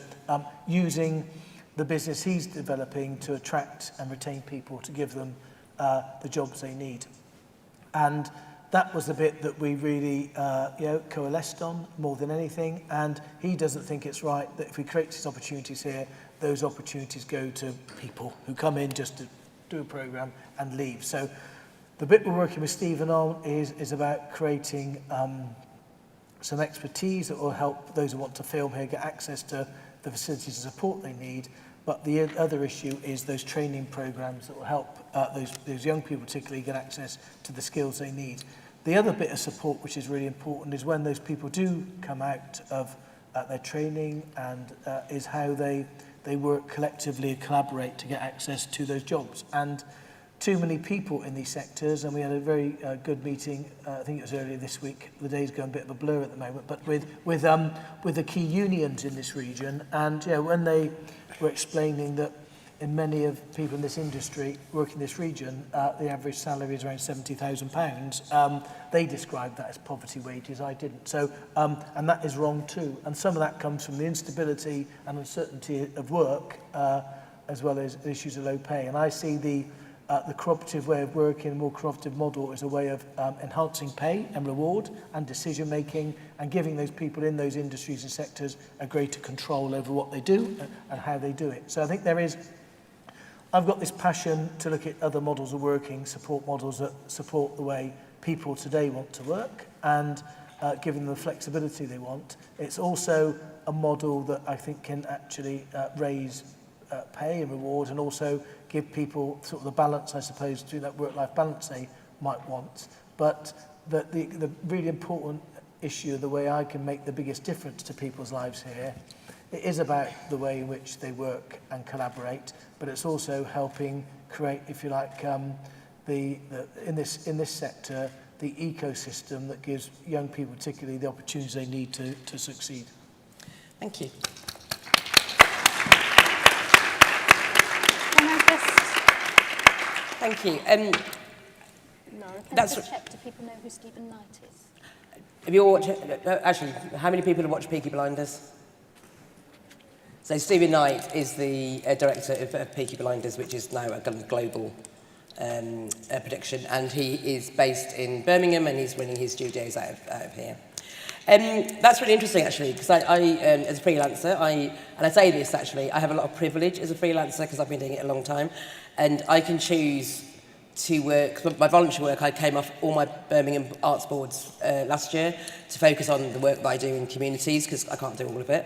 And I'd rather write bids for a community food service than I would an arts organisation, quite frankly, because they need me more. But I think there's a really interesting link between what Rich is talking about some of the issues we're facing in this region around social disadvantage and underrepresentation, and the fact all of you have centred your co-ops. When I was when you all talked about your work, it's all about social justice and social value. So what were the challenges each of you were facing which kind of led you to be able to work in this sort of way through a co-op? So Ben, do you want to start? Yeah, sure. So one of them for me was not having a say in the work I was doing, or also beyond the work as well, like how we were running the company. Everything about how I used to work before a co-op was all, we were given a task and we didn't really have any say if we were going to work on that type of project. We didn't get to choose, how that was going to be billed. And another thing that led on from that as well was everyone had kind of different incentive for what they were doing. So obviously from the directors of the old company, some of them didn't really do much work, but their incentive was mostly about profit and trying to grow their share value. Whereas for the workers, they were more interested in actually doing interesting work. They wanted to progress in their career. So everyone had a slightly different kind of agenda, and that clashed a little bit as well. So that was quite a challenge, that side of things. Also, it was very hierarchical. So sometimes you go through, there could be between doing the actual work and getting to the client, there could sometimes be 3 or 4 stages. And we often had very little contact with the end client and the users that were using what we were doing. Whereas, so that became quite frustrating, and it's very different to how it is now. Another thing as well was around sharing ideas about how to change things. So we didn't really have much opportunity to share ideas, and if we did, it was often kind of like, oh well, we won't worry about that because you're in that role, you're a designer, and you're not senior level management. So that became quite frustrating too. But they're probably some of the key things. Thank you, Nina. So many reasons actually. I think one of them was just the nature of the film industry. It's a very white industry. It's a very male-dominated industry, and it's quite tough being in an industry like that. With that, doesn't, what you were saying about freelancers coming in and out of certain film projects, that work isn't always guaranteed, and that you have to kind of fill in the gaps in between one project and the next. And so it wasn't a reliable source of income for any of us. The few of us that did enter the film industry, I mean, the British Film Institute published a study not too long ago saying that only under 3% of film workers, and that's all types of film workers, are people of colour. So there's, massive gap racially, but also in terms of class. I think, it's just the wages are really, really poor in the film industry here. Not like other places, like the US, for example, where the film industry, despite its many issues, does pay well. And I think also it's restrictive creatively. a lot of us actually had to pivot to the art world, and those are two separate kind of worlds within the creative industries, film and art, although they overlap quite a lot. Because there's a bit more creative freedom in the arts, but it's even worse paid. So I think there was a report published by Industria not too long ago saying that the average wage per hour was £2.6. And so you really can't survive in a sector like that without generational wealth. It's just impossible. And at the same time, actually working with art institutions is quite difficult as well. Especially as an artist of color, because I think they tend to kind of use your work to sanitize their image or to kind of conceal a certain history in relation to artists of color. So I think not only are you doing the work for the institution to sanitize it, but you're not actually getting paid for it, you're getting paid pennies. So there was all of these different contradictions that kind of made us deeply uncomfortable working with, you know, either within the arts or the film space, and just not tenable, really. Like, you can't really build a life out of working in these industries. But we didn't want to kind of occupy the space of constant critique, because I think that is one of the symptoms of continuously facing that, is that you occupy a space of critique, and that kind of becomes a place of victimhood almost. And but we're more interested in trying to create solutions to that and to come together, because we all had a shared condition and experience. So that was one of the big ones. I think another thing is the nature of analog itself, is that it's quite inaccessible. Again, it has this impression that it's quite a white thing, you know, like there's not a lot of artists of color who work with analog. I think there's also a culture of like fetishism around analog, because it's like this old, ancient thing. So that mystifies it, I think, for a lot of black and brown artists. And so we wanted to kind of shift that culture around analog and make it more accessible, and just tell people that it can be learned, like it's not that difficult. And I think a co-op allows us to do that. Another thing is mentorship is really difficult. There is no long-term mentorship for artists anymore. We were talking about this like a while ago, but I think once you hit 35, all the opportunities disappear and there's no more funding. When that's probably when you need the most support, but also when you have the most interesting ideas, because of kind of the development that you've undergone, how you've evolved and how your ideas have mutated, and the skills and knowledge and connections that you've built. So that is probably when you're most capable, but when you're least supported. And so we wanted to also kind of intervene in this culture that kind of only celebrated the new and the young and the novel, and didn't really provide long-term mentorship and long-term support for artists. And to be responsible for our own learning and our own development and our own growth, and to not depend on funding cycles that kind of put us in competition with each other and create this you know, sense of scarcity, that we all have to be fighting for the same pot of funding. It's really quite unpleasant to be in community with people, but to feel like you're constantly trying to undermine each other. I think that's just incredibly unhealthy, creatively.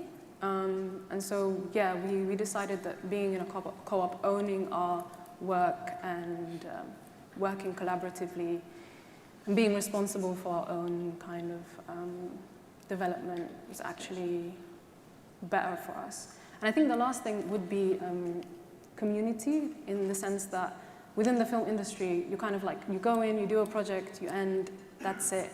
And then you give it over to the distributor, who then distributes your film. So you have no say actually over how people experience your film, where your films are shown, how they're shown. There's just that's not even a conversation. I think that's really a missed opportunity, because it's just as important, like how people experience your film, who gets to experience your film, is just as important as making the film. And certain communities that I'm from, in London, for example, never get to actually see my film. It goes around festival circuits, and then maybe 2-3 years later, then they can see it. And I think that's really awful, especially when a lot of these films are made within a certain community. That community doesn't get to see it, legally cannot see it, until it's kind of done the festival rounds. And that's because of the hierarchical nature of film. So I think being able to own our films, being able to decide how we distribute them, being able to share them with our communities freely, that's really important to us. So it's really 3 things, like learning, making, and sharing film in the ways that we want to make, share, and learn film. Thank you. Yeah. Lucinda. I'd like to talk about one of the challenges of working as a cooperative within this industry, and also about solutions. I'll come back to you, Richard, if I can. So one of the challenges, I think, is that when, I don't know if it's the same for Ben, when you're working with charities and co-ops and so on, and you're a co-op, there's a perception problem of you're not taken very seriously. It's like people think you're nice, but you're probably not very good at it, because if you were any good at it, you'd probably be working for a proper company. And I think this is not the only industry in which this happens, because I can see some nods in the room. So two solutions I can suggest. One that's worked really well for us is to enter for every bloody award that's going. So we've won a hell of a lot of awards, you know, from inside the charity sector and from outside Royal Television Society and so on. And that's something that kind of makes people think, oh, maybe they're not quite so rubbish.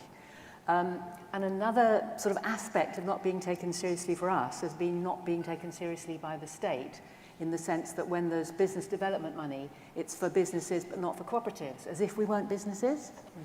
So listening to you, Richard, was just so really uplifting, because I think if the creative people of Birmingham, of whom there are masses, as you say, are going to get that kind of being taken seriously by the mayor, and that comes with serious money as well and so on, that could really be the thing that could leapfrog people over into absolutely establishing that cooperatives are a really effective and sensible and business-like way of working within this sector.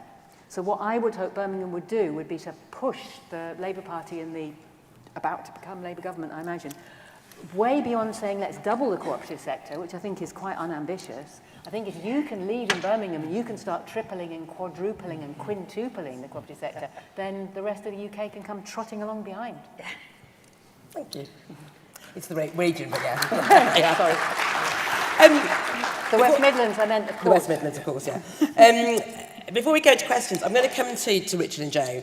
I'm going to kind of put you together, really, because one, possibly may have mentioned, I'm a freelancer. So what is the role of freelancers within co-ops?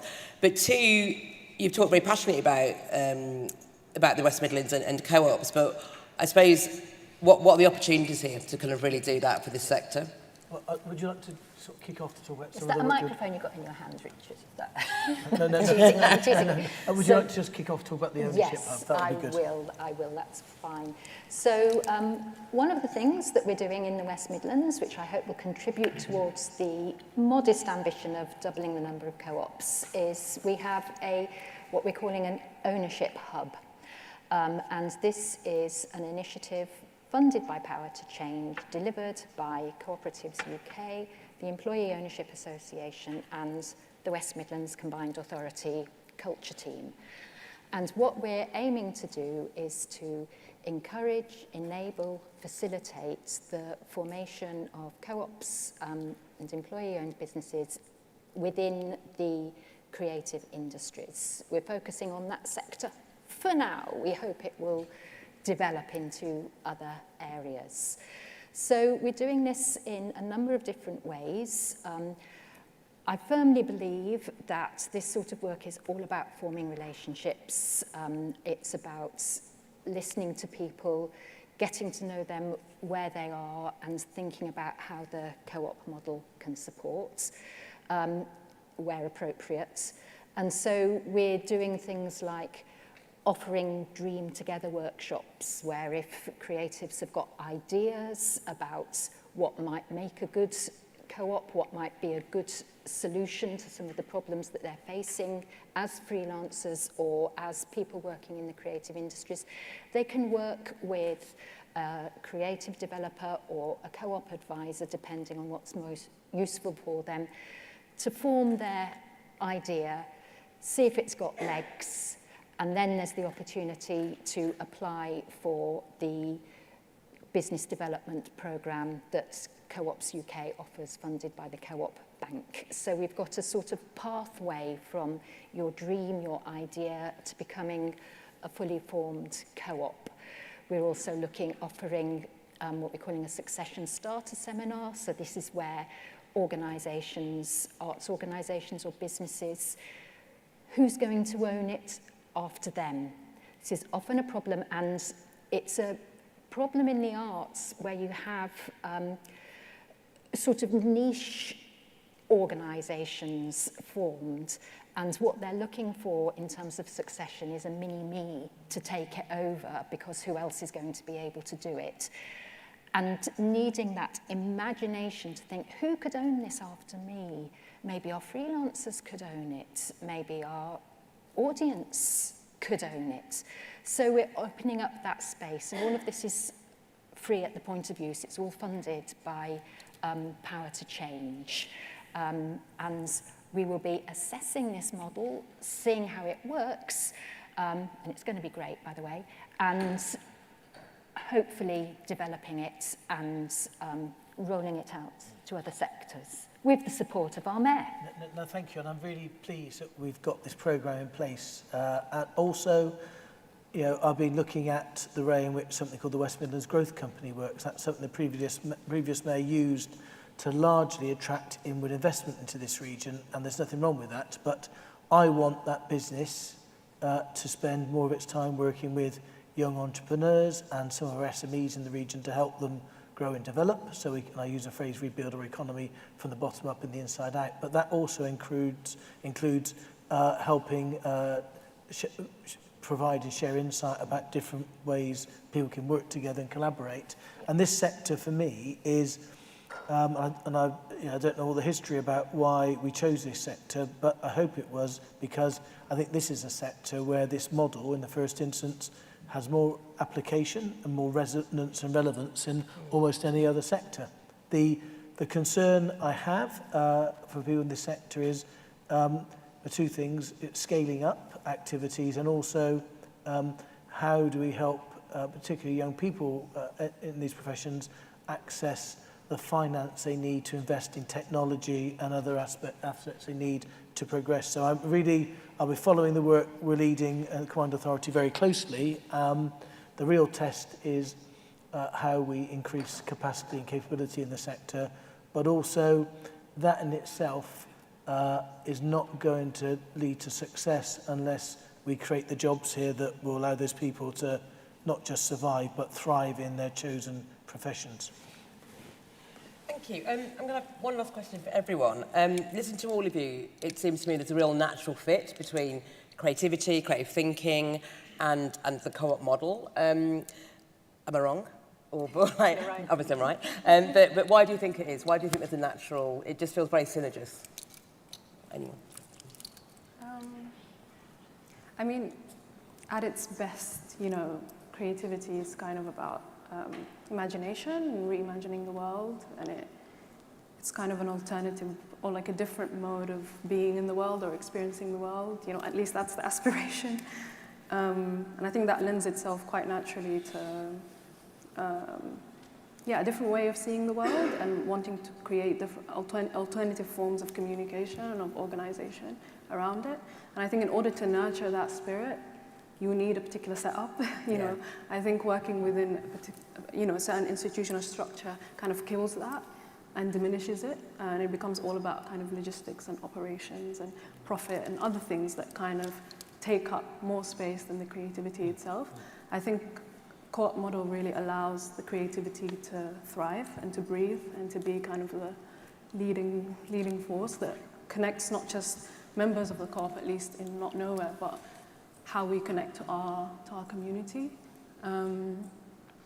And yeah, I think also speaking about film specifically, because we are a film co-op, I mean, I besides Not Nowhere, I work at a community cinema in North London called Other Cinemas, and I think film inherently is about collectivity. You watch something together, you kind of share space and time together, and you speak about it afterwards, you share your thoughts, your feelings, your frustrations. So I think it's a very natural way of bringing people together. And I think, yeah, through that coming together, you kind of, even film as a vocation kind of is about working with other people. You can't get a film done unless you have a team, unless you have collaborators. Even things like writing that are seen as more isolated things actually are always in conversation with collective memory or collective experiences, or you're speaking with or against something, you know. And so there's, I think, a natural collective spirit and nature to creativity. Yeah, thank you. Yeah. Oh, sorry, Ben. I was going to say, following on from that, with the business model side of thing as well, I think co-ops are very, very flexible. There's lots of different types of co-ops, and that can be a downside for people to understand what co-ops are, because there's so many different structures, and some are equal pay, some are different, and you can have all these. You can have these consortium co-op, you can be a worker co-op, and there's lots of confusion there. But at the same time, for the creative industries, that means you can adapt your model to fit. So even just in with the design, creative, in agencies like ours, like co-ops, there's still lots of different models that people are using. So it does give you that flexibility, which suits creatives, I think, quite well, especially all the different types of industries, whether that's film might have a very different structure sometimes to like a design studio or advertising. And there's all these different models which suit different types of creative agencies better as well. So I think that's like a really, that becomes like a very good fit because of the flexibility that you've got in the model, and you can change that model over time as well, which I think works really well. Okay. I would say it's not limited to what are officially the creative industries. I don't think there's any human endeavour which doesn't involve some creativity. And I think just as Grace was saying earlier in the keynote, I think when you're feeling disempowered and there's a hierarchy on top of your head, then nobody's creativity has got much chance to flow.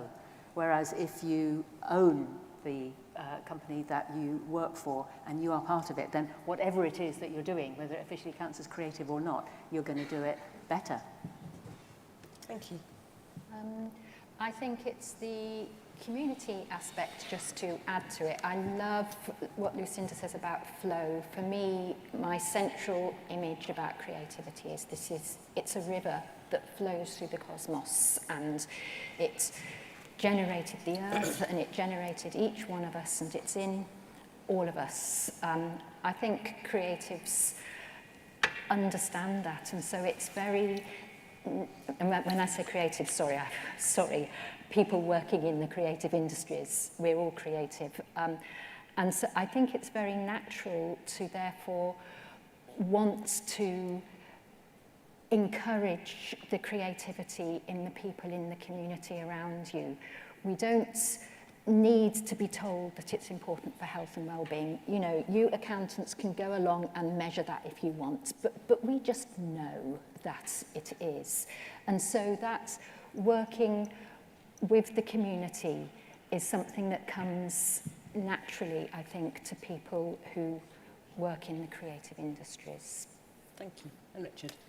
I would use one word, I think. I remember during my life, I worked for some larger organisations, but I was happiest when I had autonomy really over what I was doing, and I think that's the word I would use, and that gives you the freedom, and it's an incredibly rewarding position to be in. And in this sector, I'm not too, the great creative breakthroughs, the great writers, the artists, others, I'm not sure. Well, none of that would have come from people working within a corporate environment. So for me, I think it's autonomy would be the one word I would use.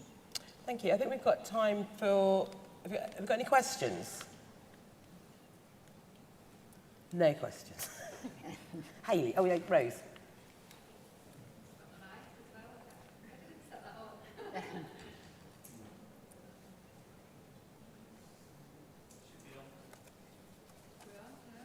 Yeah.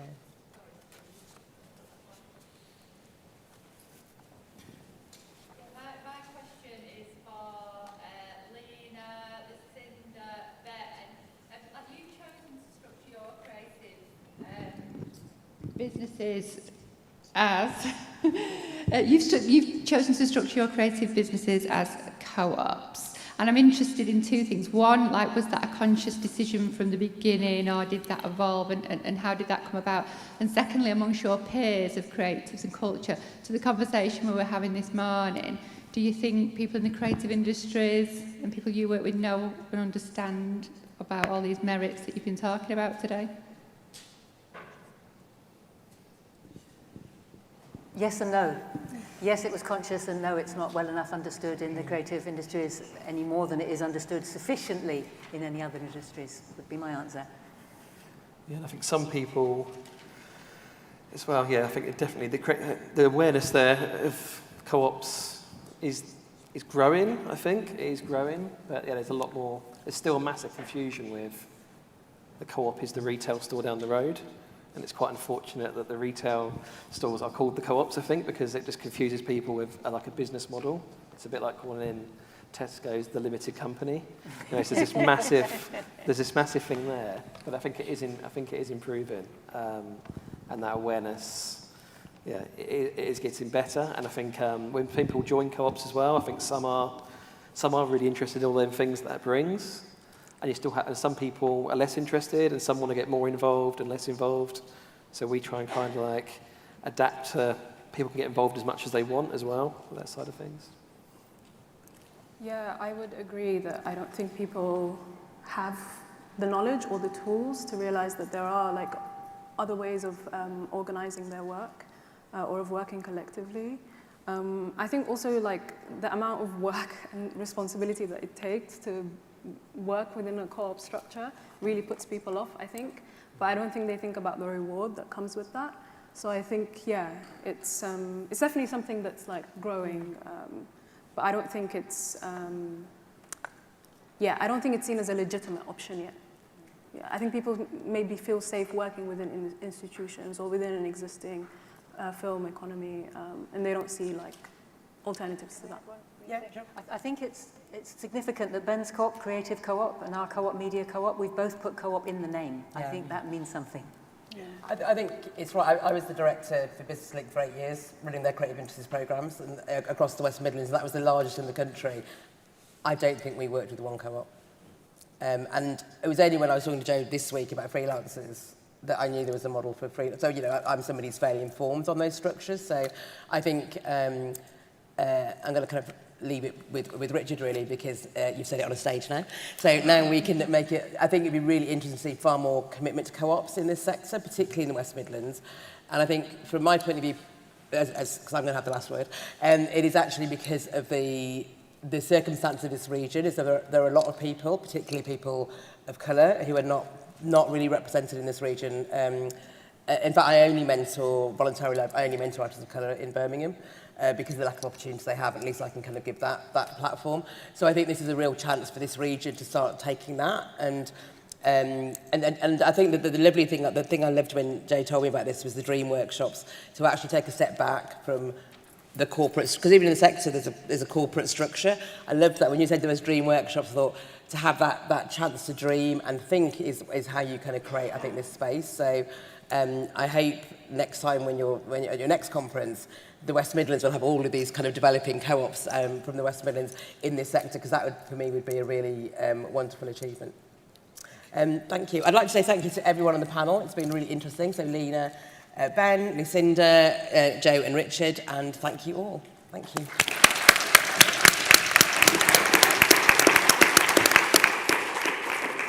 Thank you, that was great. Lots to think about. You have got a 20-minute break now, and when we return, we'll be returning with Jim McMahon, Shadow Minister for Devolution and Chair of Cooperative Party, and he'll be talking to you, so do get your questions ready for Jim, because if the polls are to be believed, this could be one of the most momentous Co-op Congress sessions for many years. So 20 minutes and bring your questions. See you shortly.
Okay, everybody, welcome to the final session of the day before we go into our AGM for members and our international supper this evening. If you didn't know about either of those and want to know more and want to come along, do let the reception team know.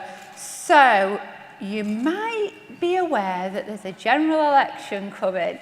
And I've mentioned a couple of times today already that I strongly and truly believe that we need to speak in one cooperative voice about the solutions that the next government can bring to our UK economy. So that's what we're going to be discussing today. So I'm absolutely delighted to introduce now the chair of the Cooperative Party and the Shadow Minister for Devolution and a brilliant, brilliant politician and a good friend too, Jim McMahon. Thank you.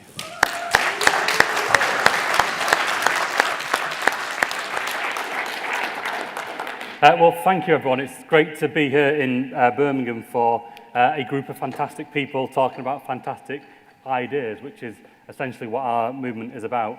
For those who don't know, I'm Jim McMahon. I chair the Cooperative Party and I'm also the Shadow Minister looking after local government and English devolution. So my job on the Labour front bench essentially is to fill the map of England and make sure that everyone has a devolution offer and a growth deal for their community, and also to make sure that we repair the foundations of local government that has been so badly diminished over the last decade or so. So there's quite a bit to do, but I'm absolutely keen to do it.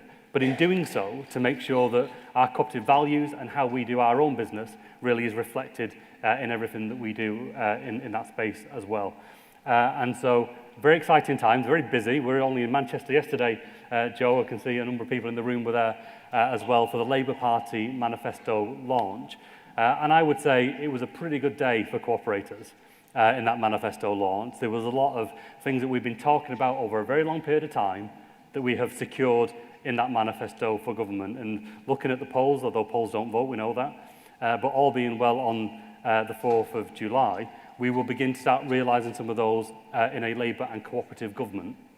And whatever your politics, it is undeniable that the last 14 years has seen the country held back, communities held back, but also, I think, increasingly impoverished. You know, when we talk about the ownership question on what assets communities hold, I look at places like mine in Oldham, just outside Manchester, and we see over years and years the things that were the staple of a community, the fabric of a community, the places where people came together, have been slowly eroded. And outside of all the big numbers that you'll hear during an election campaign about the economy, about the cost of living crisis, about the state of public service, one of the things that really stands out to me is that statistic that 75,000 community assets have been lost over the last decade. Now just think about that, what it means in terms of community infrastructure and community capital, the places where people meet. Add on top of that, the state of our high streets and our town centres, you know, the closure of banks, post offices, pubs. On top of that, you really get a sense of communities that have been hollowed out really from the centre outwards. So this election is important for cooperators, but it's even more important for the communities that we represent. And why does cooperation matter in all that space? Well, I go back and actually one of my kind of pet interests is local history. So I'll go back to the kind of 1859 Failsworth Industrial Society, which basically was born from a community that was sick and tired of being ripped off by the local retailers, being sold rotten meat at exorbitant costs. And they decided, well, rather than having things done to us, we would self-organise for our community and we would build something together. And that kind of small retail shop built into a farm, built into a laundry, built into a butchery, built into all the things that you would recognise in those early days of a cooperative movement. But it also built the foundations of a community. It built the local library, it provided the first ambulance for the town, it had a first respite care centre built for the town in Blackpool, so people who needed care away from home had somewhere to go near the beach. And I think we're almost coming full circle now, not just to re-establishing the economy, but also to reconnect people with what it means to be local rooted and have the dividend come back to where people live. So very exciting times. I'm going to hand over now to a video that Johnny Reynolds, he would have been here today, but he's massively in demand, as you could expect, on the campaign trail for the election. I don't know if he's on the red bus that's touring the country, but he'll certainly be on a doorstep somewhere. but he has prepared a short video, and after the video has been played, we're going to hear from Joe Fortune, who I'm delighted is the General Secretary of the Co-operative Party. So let's see the video first. My friends, I am so sorry that because of the general election campaign, I can't be with you as was originally planned. But I know in Jim McMahon, you've got a great colleague and friend there who will do a fabulous job. I am incredibly proud to be a member of Parliament that's jointly sponsored by the Labour and cooperative parties, and because I live and represent East Manchester, I know the tremendous history and contemporary benefits the co-op sector delivers. But what I'm really personally excited about is potentially being the first ever co-op business secretary. And because that means so much to me, hopefully you will have seen in our manifesto that's just been released this week, our plans to double the size of the cooperative sector, something that's been an ambition of so many of us for so long, because we know we can do it and we know the difference that that would make. I see my job as opening up the kind of environment at the top of government that will allow so many of you to grow and succeed, and for more people to join what we know as a sector that delivers resilience, prosperity, good jobs, good opportunities in every part of the UK. I hope that excites you as much as it excites me, and I hope you will continue to give us your support, your friendship, and be the partners we need to make that vision a reality.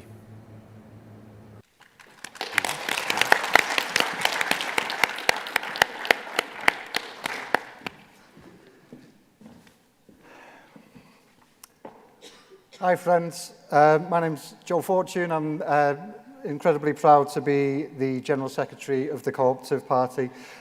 Some thank yous first, and thanks to Rose and Co-ops UK for giving this opportunity to talk to you today. It looks like it's been a great congress already. I'm a bit disappointed I'm missing the international dinner, I'll be honest, Rose. That sounds really good.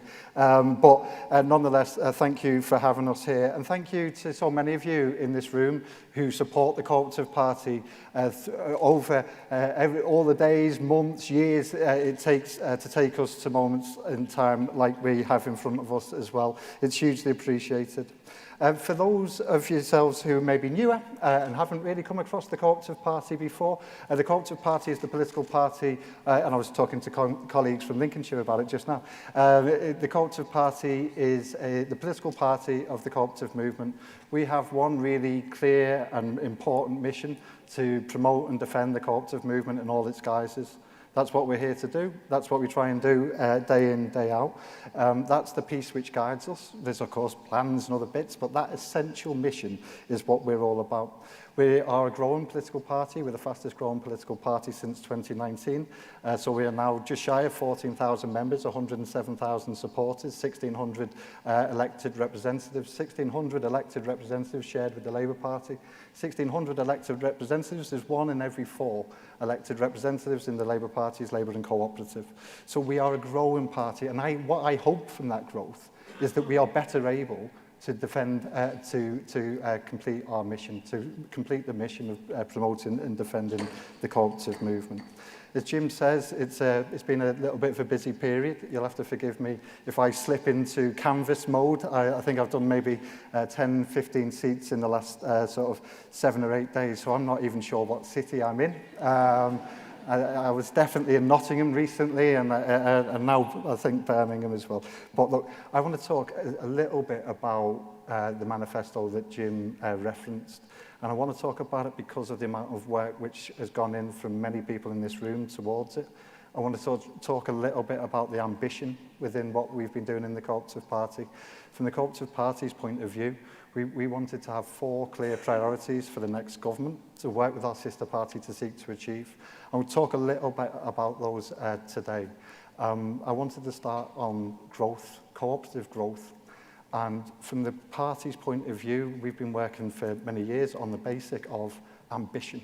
You have to be ambitious. We know that cooperatives are more productive, more resilient, and create more equal outcomes. We know they do beautiful and unique things in community. So why wouldn't we want more? We want more of them. We want ambition for that growth. Our central mission must be to be more ambitious for what we have. We can't be satisfied when there's 7,500 co-ops. We can't be satisfied when our cooperative sector is much smaller than other international comparisons. So I wanted us to be ambitious for growth. I I wanted us to have the opportunity that other business forms are afforded. We labour under laws from the 1960s, and we think that that's quite modern. We're quite happy to a degree, you know. Other companies don't have to do that. Other companies are started and supported to get going. We're not. I think that we want more. We wanted to be ambitious, and that's where we came to with double the size of the cooperative sector. That was a way of us talking about that ambition. It was a way of us incentivising the new government to want more for us. And I'm so pleased, after so many years of talking about double the size, that we do have that in the Labour Party manifesto now. We have a potential government who says, we want to double you. What other types of industry and business would be absolutely cock-a-hoop? We want to double what you have. It's a remarkable commitment. It's a remarkable ambition. And with that commitment and ambition comes the responsibility of ourselves in this room. We've got to now live up to that as much as anything else. We can't rely on someone else to do for us. That's not us as co-operators. We need to be in that ambitious moment. We need to be the ones who are driving that growth. We need to be the ones right at the vanguard, shouting from the hilltops about what it is to be a cooperative and why we're going to grow and why we're going to double. That's the opportunity ahead of us. I think it's incredibly exciting. And I think in terms of how to grow, what to grow. So we've talked about it being a growth in numbers. We want to have double the number of 7,500 co-ops. That's what we want to see. We want many more people to feel, to touch, to see co-ops on their high streets. We want that opportunity for our movement. We want to ensure that the legislation's there. We want to ensure that the regulation is there. We want to ensure that the development support is there. And we want to ensure that our cooperatives are able to access finance. 4 pieces. That's all it comes down to. Now, there's bullet points and briefing papers that I've been heavily involved in over the last 4 or 5 years at least. But that's the 4 bits we want to get sorted. So from the Cooperative Party point of view, we're going to be working incredibly hard through this next 3 weeks, of course, but afterwards to achieve that growth. No matter what happens, we're going to be carrying on in that space. There's 3 other manifesto commitments that I just wanted to touch on. And I think one of them is remarkable and goes really unsung, which is the Labour Party, working with the Cooperative Party, is offering something called the Local Power Plan. Now, the Local Power Plan is sounds a bit technical, sounds a bit technocratic, but have a look at what the Local Power Plan really is. The Local Power Plan is GB Energy's #1 priority to deliver, right? GB Energy will work with the community, work with the cooperative sector to generate 1 million owners of community-owned energy production, renewable energy schemes, 1 million new co-operators in that policy alone. That would be about 2,000 new community energy schemes in every community across the country.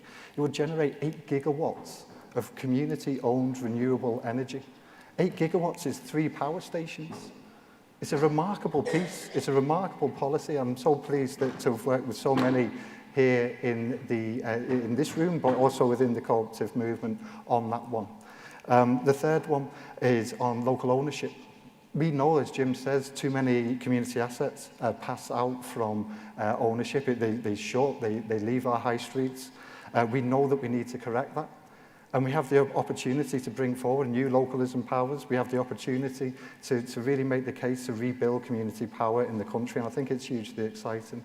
And lastly, people will know, many people in this room will know that the Cooperative Party has worked with many here, many societies, to champion new laws against retail crime. Like, no movement should walk down the other side of the road when our colleagues are facing horrendous things day in, day out. No movement worth its salt would ignore that. No movement would be satisfied with the numbers, with the experiences, the thousands of experiences that our colleagues in the cooperative movement have day in, day out. So we've got the new legal protection in that Labour Party manifesto. It will be in that first King's speech, and it's a great opportunity for us in the cooperative movement to do something for our colleagues as well. And yourselves have been such an important part of the leadership of that campaign over the time. It's untrue. So they're the pieces I wanted to touch on. That's what the Cooperative Party's been working towards. That's what we're seeking to deliver, but we're not satisfied. It's not as if we do that, that's it done, job done. We're not in that space. We will remain and are incredibly ambitious for our movement, for our way of business.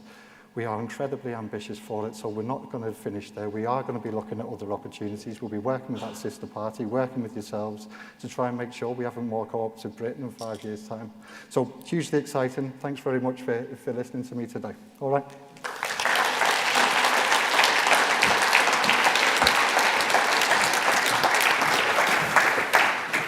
Now, I will say at this point that other political parties are available, and if you'd like to go to the Co-ops UK website, you can find out what other parties have got in their manifesto pledges with regards to cooperation and mutual growth. I have to say that the very clear intent that you shared with us on Thursday, Jim, is very exciting for the movement.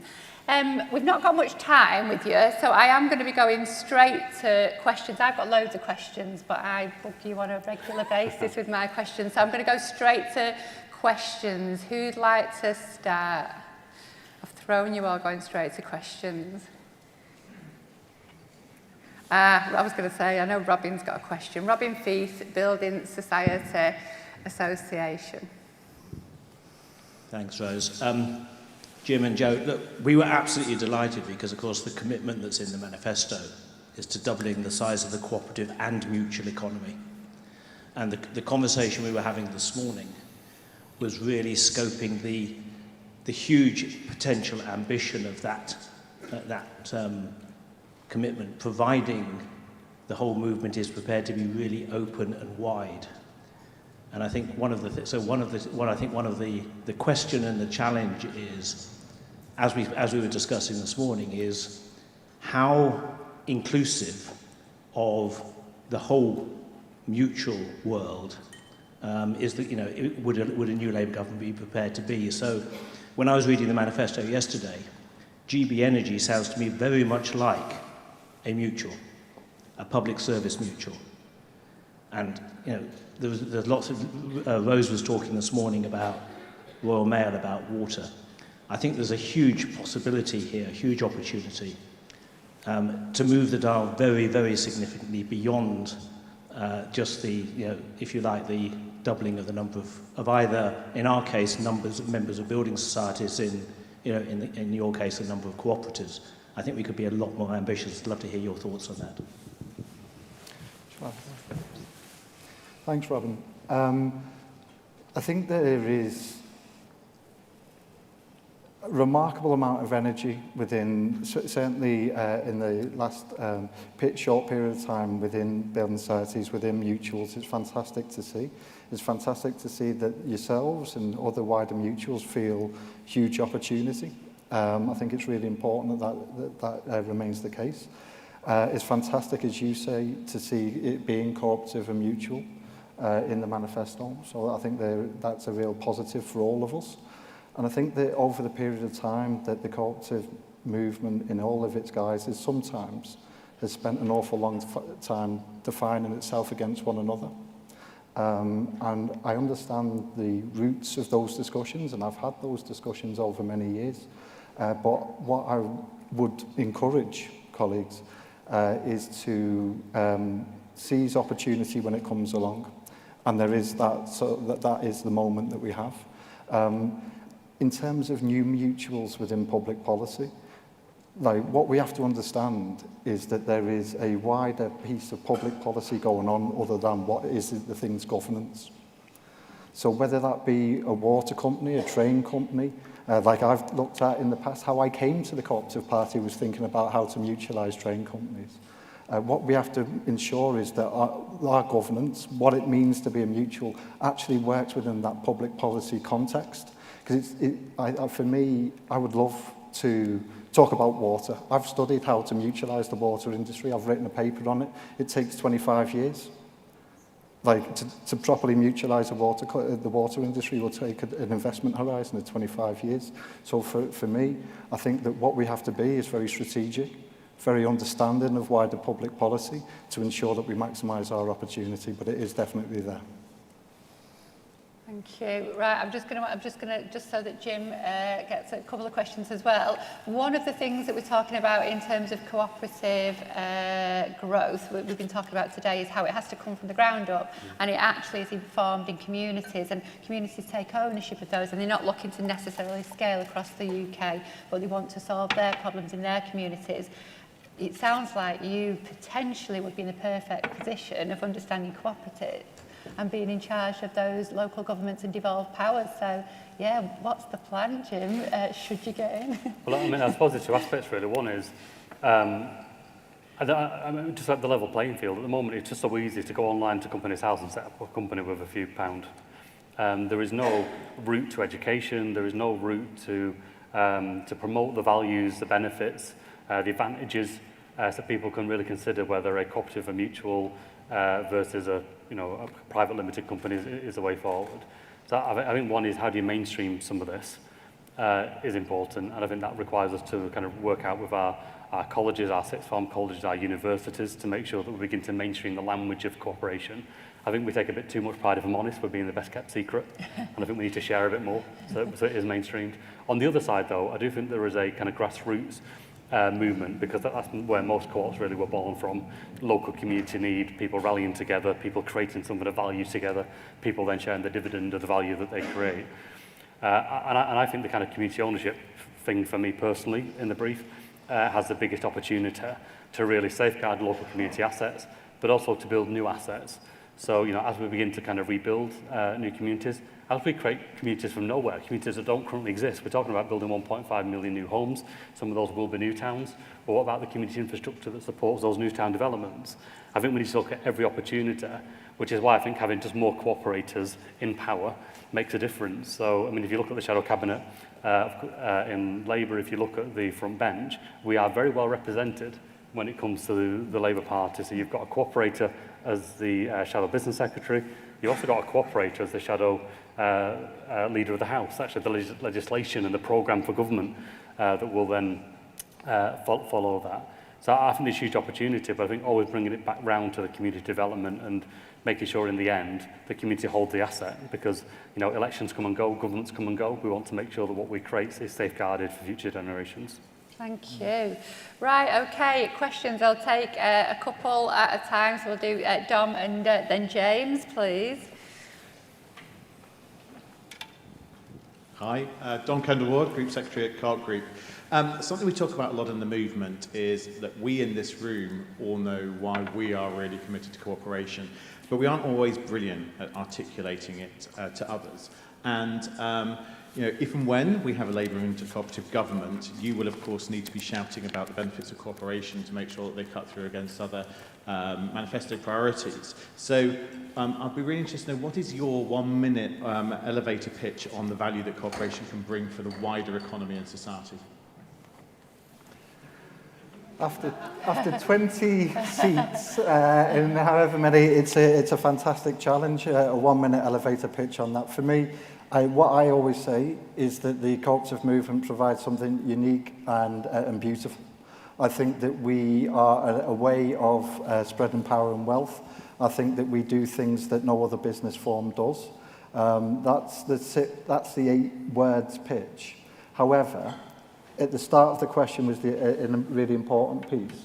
It was about how do we communicate and bring more eyeballs to what we do here and now. And I think whether that's the TikTok version of the 1 minute or not, I think that's the critical piece. And for ourselves, in our own world, what we've found is we have to campaign on issues which mean something to someone else. What we can't do, the way in which we can't grow the cooperative party, is by expecting people just to understand and just to get it, and if they don't see that as a disbenefit of what we do. So our campaigns have got to be relevant. The way in which we talk about ourselves and in our movement has to mean something to everyone in their daily life. So if you look at what we campaign on, it's what's on your high street, it's what you see in store. It is in terms of energy crisis. These are things which people feel day to day, and then we can start bringing them towards the cooperative solution. We can't just lead with that cooperative solution and hope for huge growth. But that would, so I don't know whether my minute picture is good, but that's what we try and do in the party anyway. I mean, the Labour Party have been really clear, and it was like throughout Keir's speech. I don't know if anyone saw the speech, but it was in the heart of co-op world, if you're a Manc Union, right in the middle of the atrium at Co-op HQ in Manchester, Angel Square. And it was growth, growth, growth, all about growing the economy, because we can't afford good public services if we haven't got an economy that's paying taxes into the system. And so how do you create that economy in every part so every community feels it? Cooperation has got to be part of that for all the reasons that we talk about, but also people are really clear they are sick and tired of having things done to them, and they are sick and tired of politicians making promises that aren't kept. People want power for themselves and their own communities. And so it's not just about cooperatives in the legal structure that we talk about in a business sense, it's also answering the power question. Yeah. And that's social power, it's economic power, and it's political power. And I think that is the thing that runs right through the agenda for Labour and cooperative in government. Thank you. We've got James and then Vivian. Okay, yeah, James from Cooperatives UK. It seems to me that a lot of the delivery of doubling the size of the cooperative economy would happen through devolved structures like mayoral combined authorities, in communities, locally delivered business support, etc. And we could already see around the country, there's lots of places where, bold progressive leaders are already trialling some incredible things in South Yorkshire, in West Midlands, now in West Yorkshire, etc. How would Labour's approach to devolution ensure that those bold progressive leaders who are already trialling great things can do more of those things? I'll do a bit and you do a bit. This is the sort of thing we talk about at a weekend, Yeah. But just before Jim talked, obviously from his own brief, I think that it's what I was talking about there about development support. I think is really critical for growth. I think having many more great cooperative development capacity in the country is absolutely necessary. I think that there will be people here who do remarkable jobs developing new cooperatives, but there's just not enough. So for me and from the Cooperative Party's point of view, that development capacity is critical to co-op growth, and we would see those sorts of regional structures being well placed for that. Yeah, I mean, what we've got in, so my brief really is an England brief. A lot of this is devolved to other nations. And so when we look at the map of devolution in England, it is very, very pitta. We see it being quite well populated in the Midlands and the north of England, far less so anywhere else. And so for Labour, because we see that deprivation and lack of opportunity impacts communities everywhere, not just in the Midlands and the north, we need to make sure that we have a devolution offer that basically puts the right powers in the right places. Now, for some places, there will be a tension, a contradiction between the economic footprint and local identity. We talk about these super regions, but people care about the places where they feel connected to. And so we need to tread that carefully. But in the end, we need to be almost like guard against the idea that if we devolve power from Westminster to a combined authority, then the job is done. Because when people went to the Brexit referendum and demanded to take back control, they weren't necessarily talking about more politicians, were they? They were talking about people wanting agency in the places and the communities, in the streets where they live. And that's what's currently being denied. And so I'm pretty determined to make sure that we, of course, have a devolution programme, but we also have within it a localism strategy as well. If I think about cooperative opportunities where I live, I immediately think about the Bangladeshi women's sewing group that's currently operating out of a primary school classroom that was the Sure Start Centre that's now closed, but they're basically self-organising, group buying material, making stuff to sell to the community in a very kind of loose structure. Well, that'd be a fantastic cooperative from the grassroots up. But that's got to have localism built into it as much as devolution. Thank you. Right, I've got Vivian and I've got 2 minutes, so have we got any final questions? I'm just looking if I've got any female questions, but we'll go to Vivian. Oh, we've got, yes, Sarah. Vivian and then Sarah, and then female that's because of my name. But, no, building on that last response, and also on some of the narratives, and on Dom's question, and also some of the narratives from this morning's discussion about the increasing individualisation of society. One of the problems we face in building a cooperative economy and doubling the size of it is that not enough people understand what a cooperative is and how they could form one or be part of one. And that problem is not just in this country, it's across Europe and the world. And Matthias Fiedler, who I'm pleased to see is on the next table, president of Euro Co-op, introduced to the board of Cooperatives Europe, which I privileged to serve on, a proposal that we should all lobby in our countries, our governments, to include cooperatives and cooperation in education, because that is laying the foundations for the growth, the future growth of the co-op movement. And there are so many opportunities, you know, it's part of economics, it's part of history, you know, I could go on. Do you think this is something that the next Labour and cooperative government can do? Could it be incorporated into the national curriculum, into business education? I really want to hear your thoughts on that. And just before you do, I'm going to get Sarah's question as well, so you can take them together. Hi, I'm Sarah Longlands from the Centre for Local Economic Strategies. We do a lot of work looking at procurement and social value, and one of the recurring questions we get asked, and I'd be really interested in a future Labour government's view on it, is how do we ensure that, you know, generative organisations like cooperatives and mutuals are part of the public supply chain, rather than quite often quite extractive providers who take money and remove it from communities. And it'd be really good to have much more cooperatives in that space, putting that money back into the communities that are being served. Okay, 1 minute, education and supply chain. 1 minute and get a question from Vivian and Sarah, you know, I'm up against it, definitely. Like on the education piece, I think there is an awful lot of need for more people to understand that type of operation and that avenue for them in cooperatives. However, I think that we have to grow and create the demand. I think it will be incredibly hard for a government to simply go on faith that this is required. I think we have to grow, we stimulate the demand, we show that this is something which is of relevance and is working, and it will make that case stronger. That's not me saying it's not necessary, it's me trying to say, how do you get it? How do we actually achieve that cooperative in education? Is by showing we're relevant and in demand. It will start within professional services, and then hopefully we can go from there. But I think it would be wrong for me to say, oh, we could put it into the national curriculum, because I think there's probably a list of, you know, 150 things which need to be in the national curriculum as well. From my own point of view, I think that's one way of us achieving that education. But I do absolutely accept that it's needed. Sarah, there is public procurement support in the offing. You will have seen and worked in the procurement bill, the Cooperative Party, Labour Party front-bench amendments there to try and ensure that public procurement is better open for cooperatives and mutuals. I think that it's absolutely required, and something we'll be focused on after the next 3 weeks if things go well. I mean, I think on the education part, I've kind of done my bit locally. Our secondary school was converted to a co-op academy, and my son goes there, so I'm doing my bit.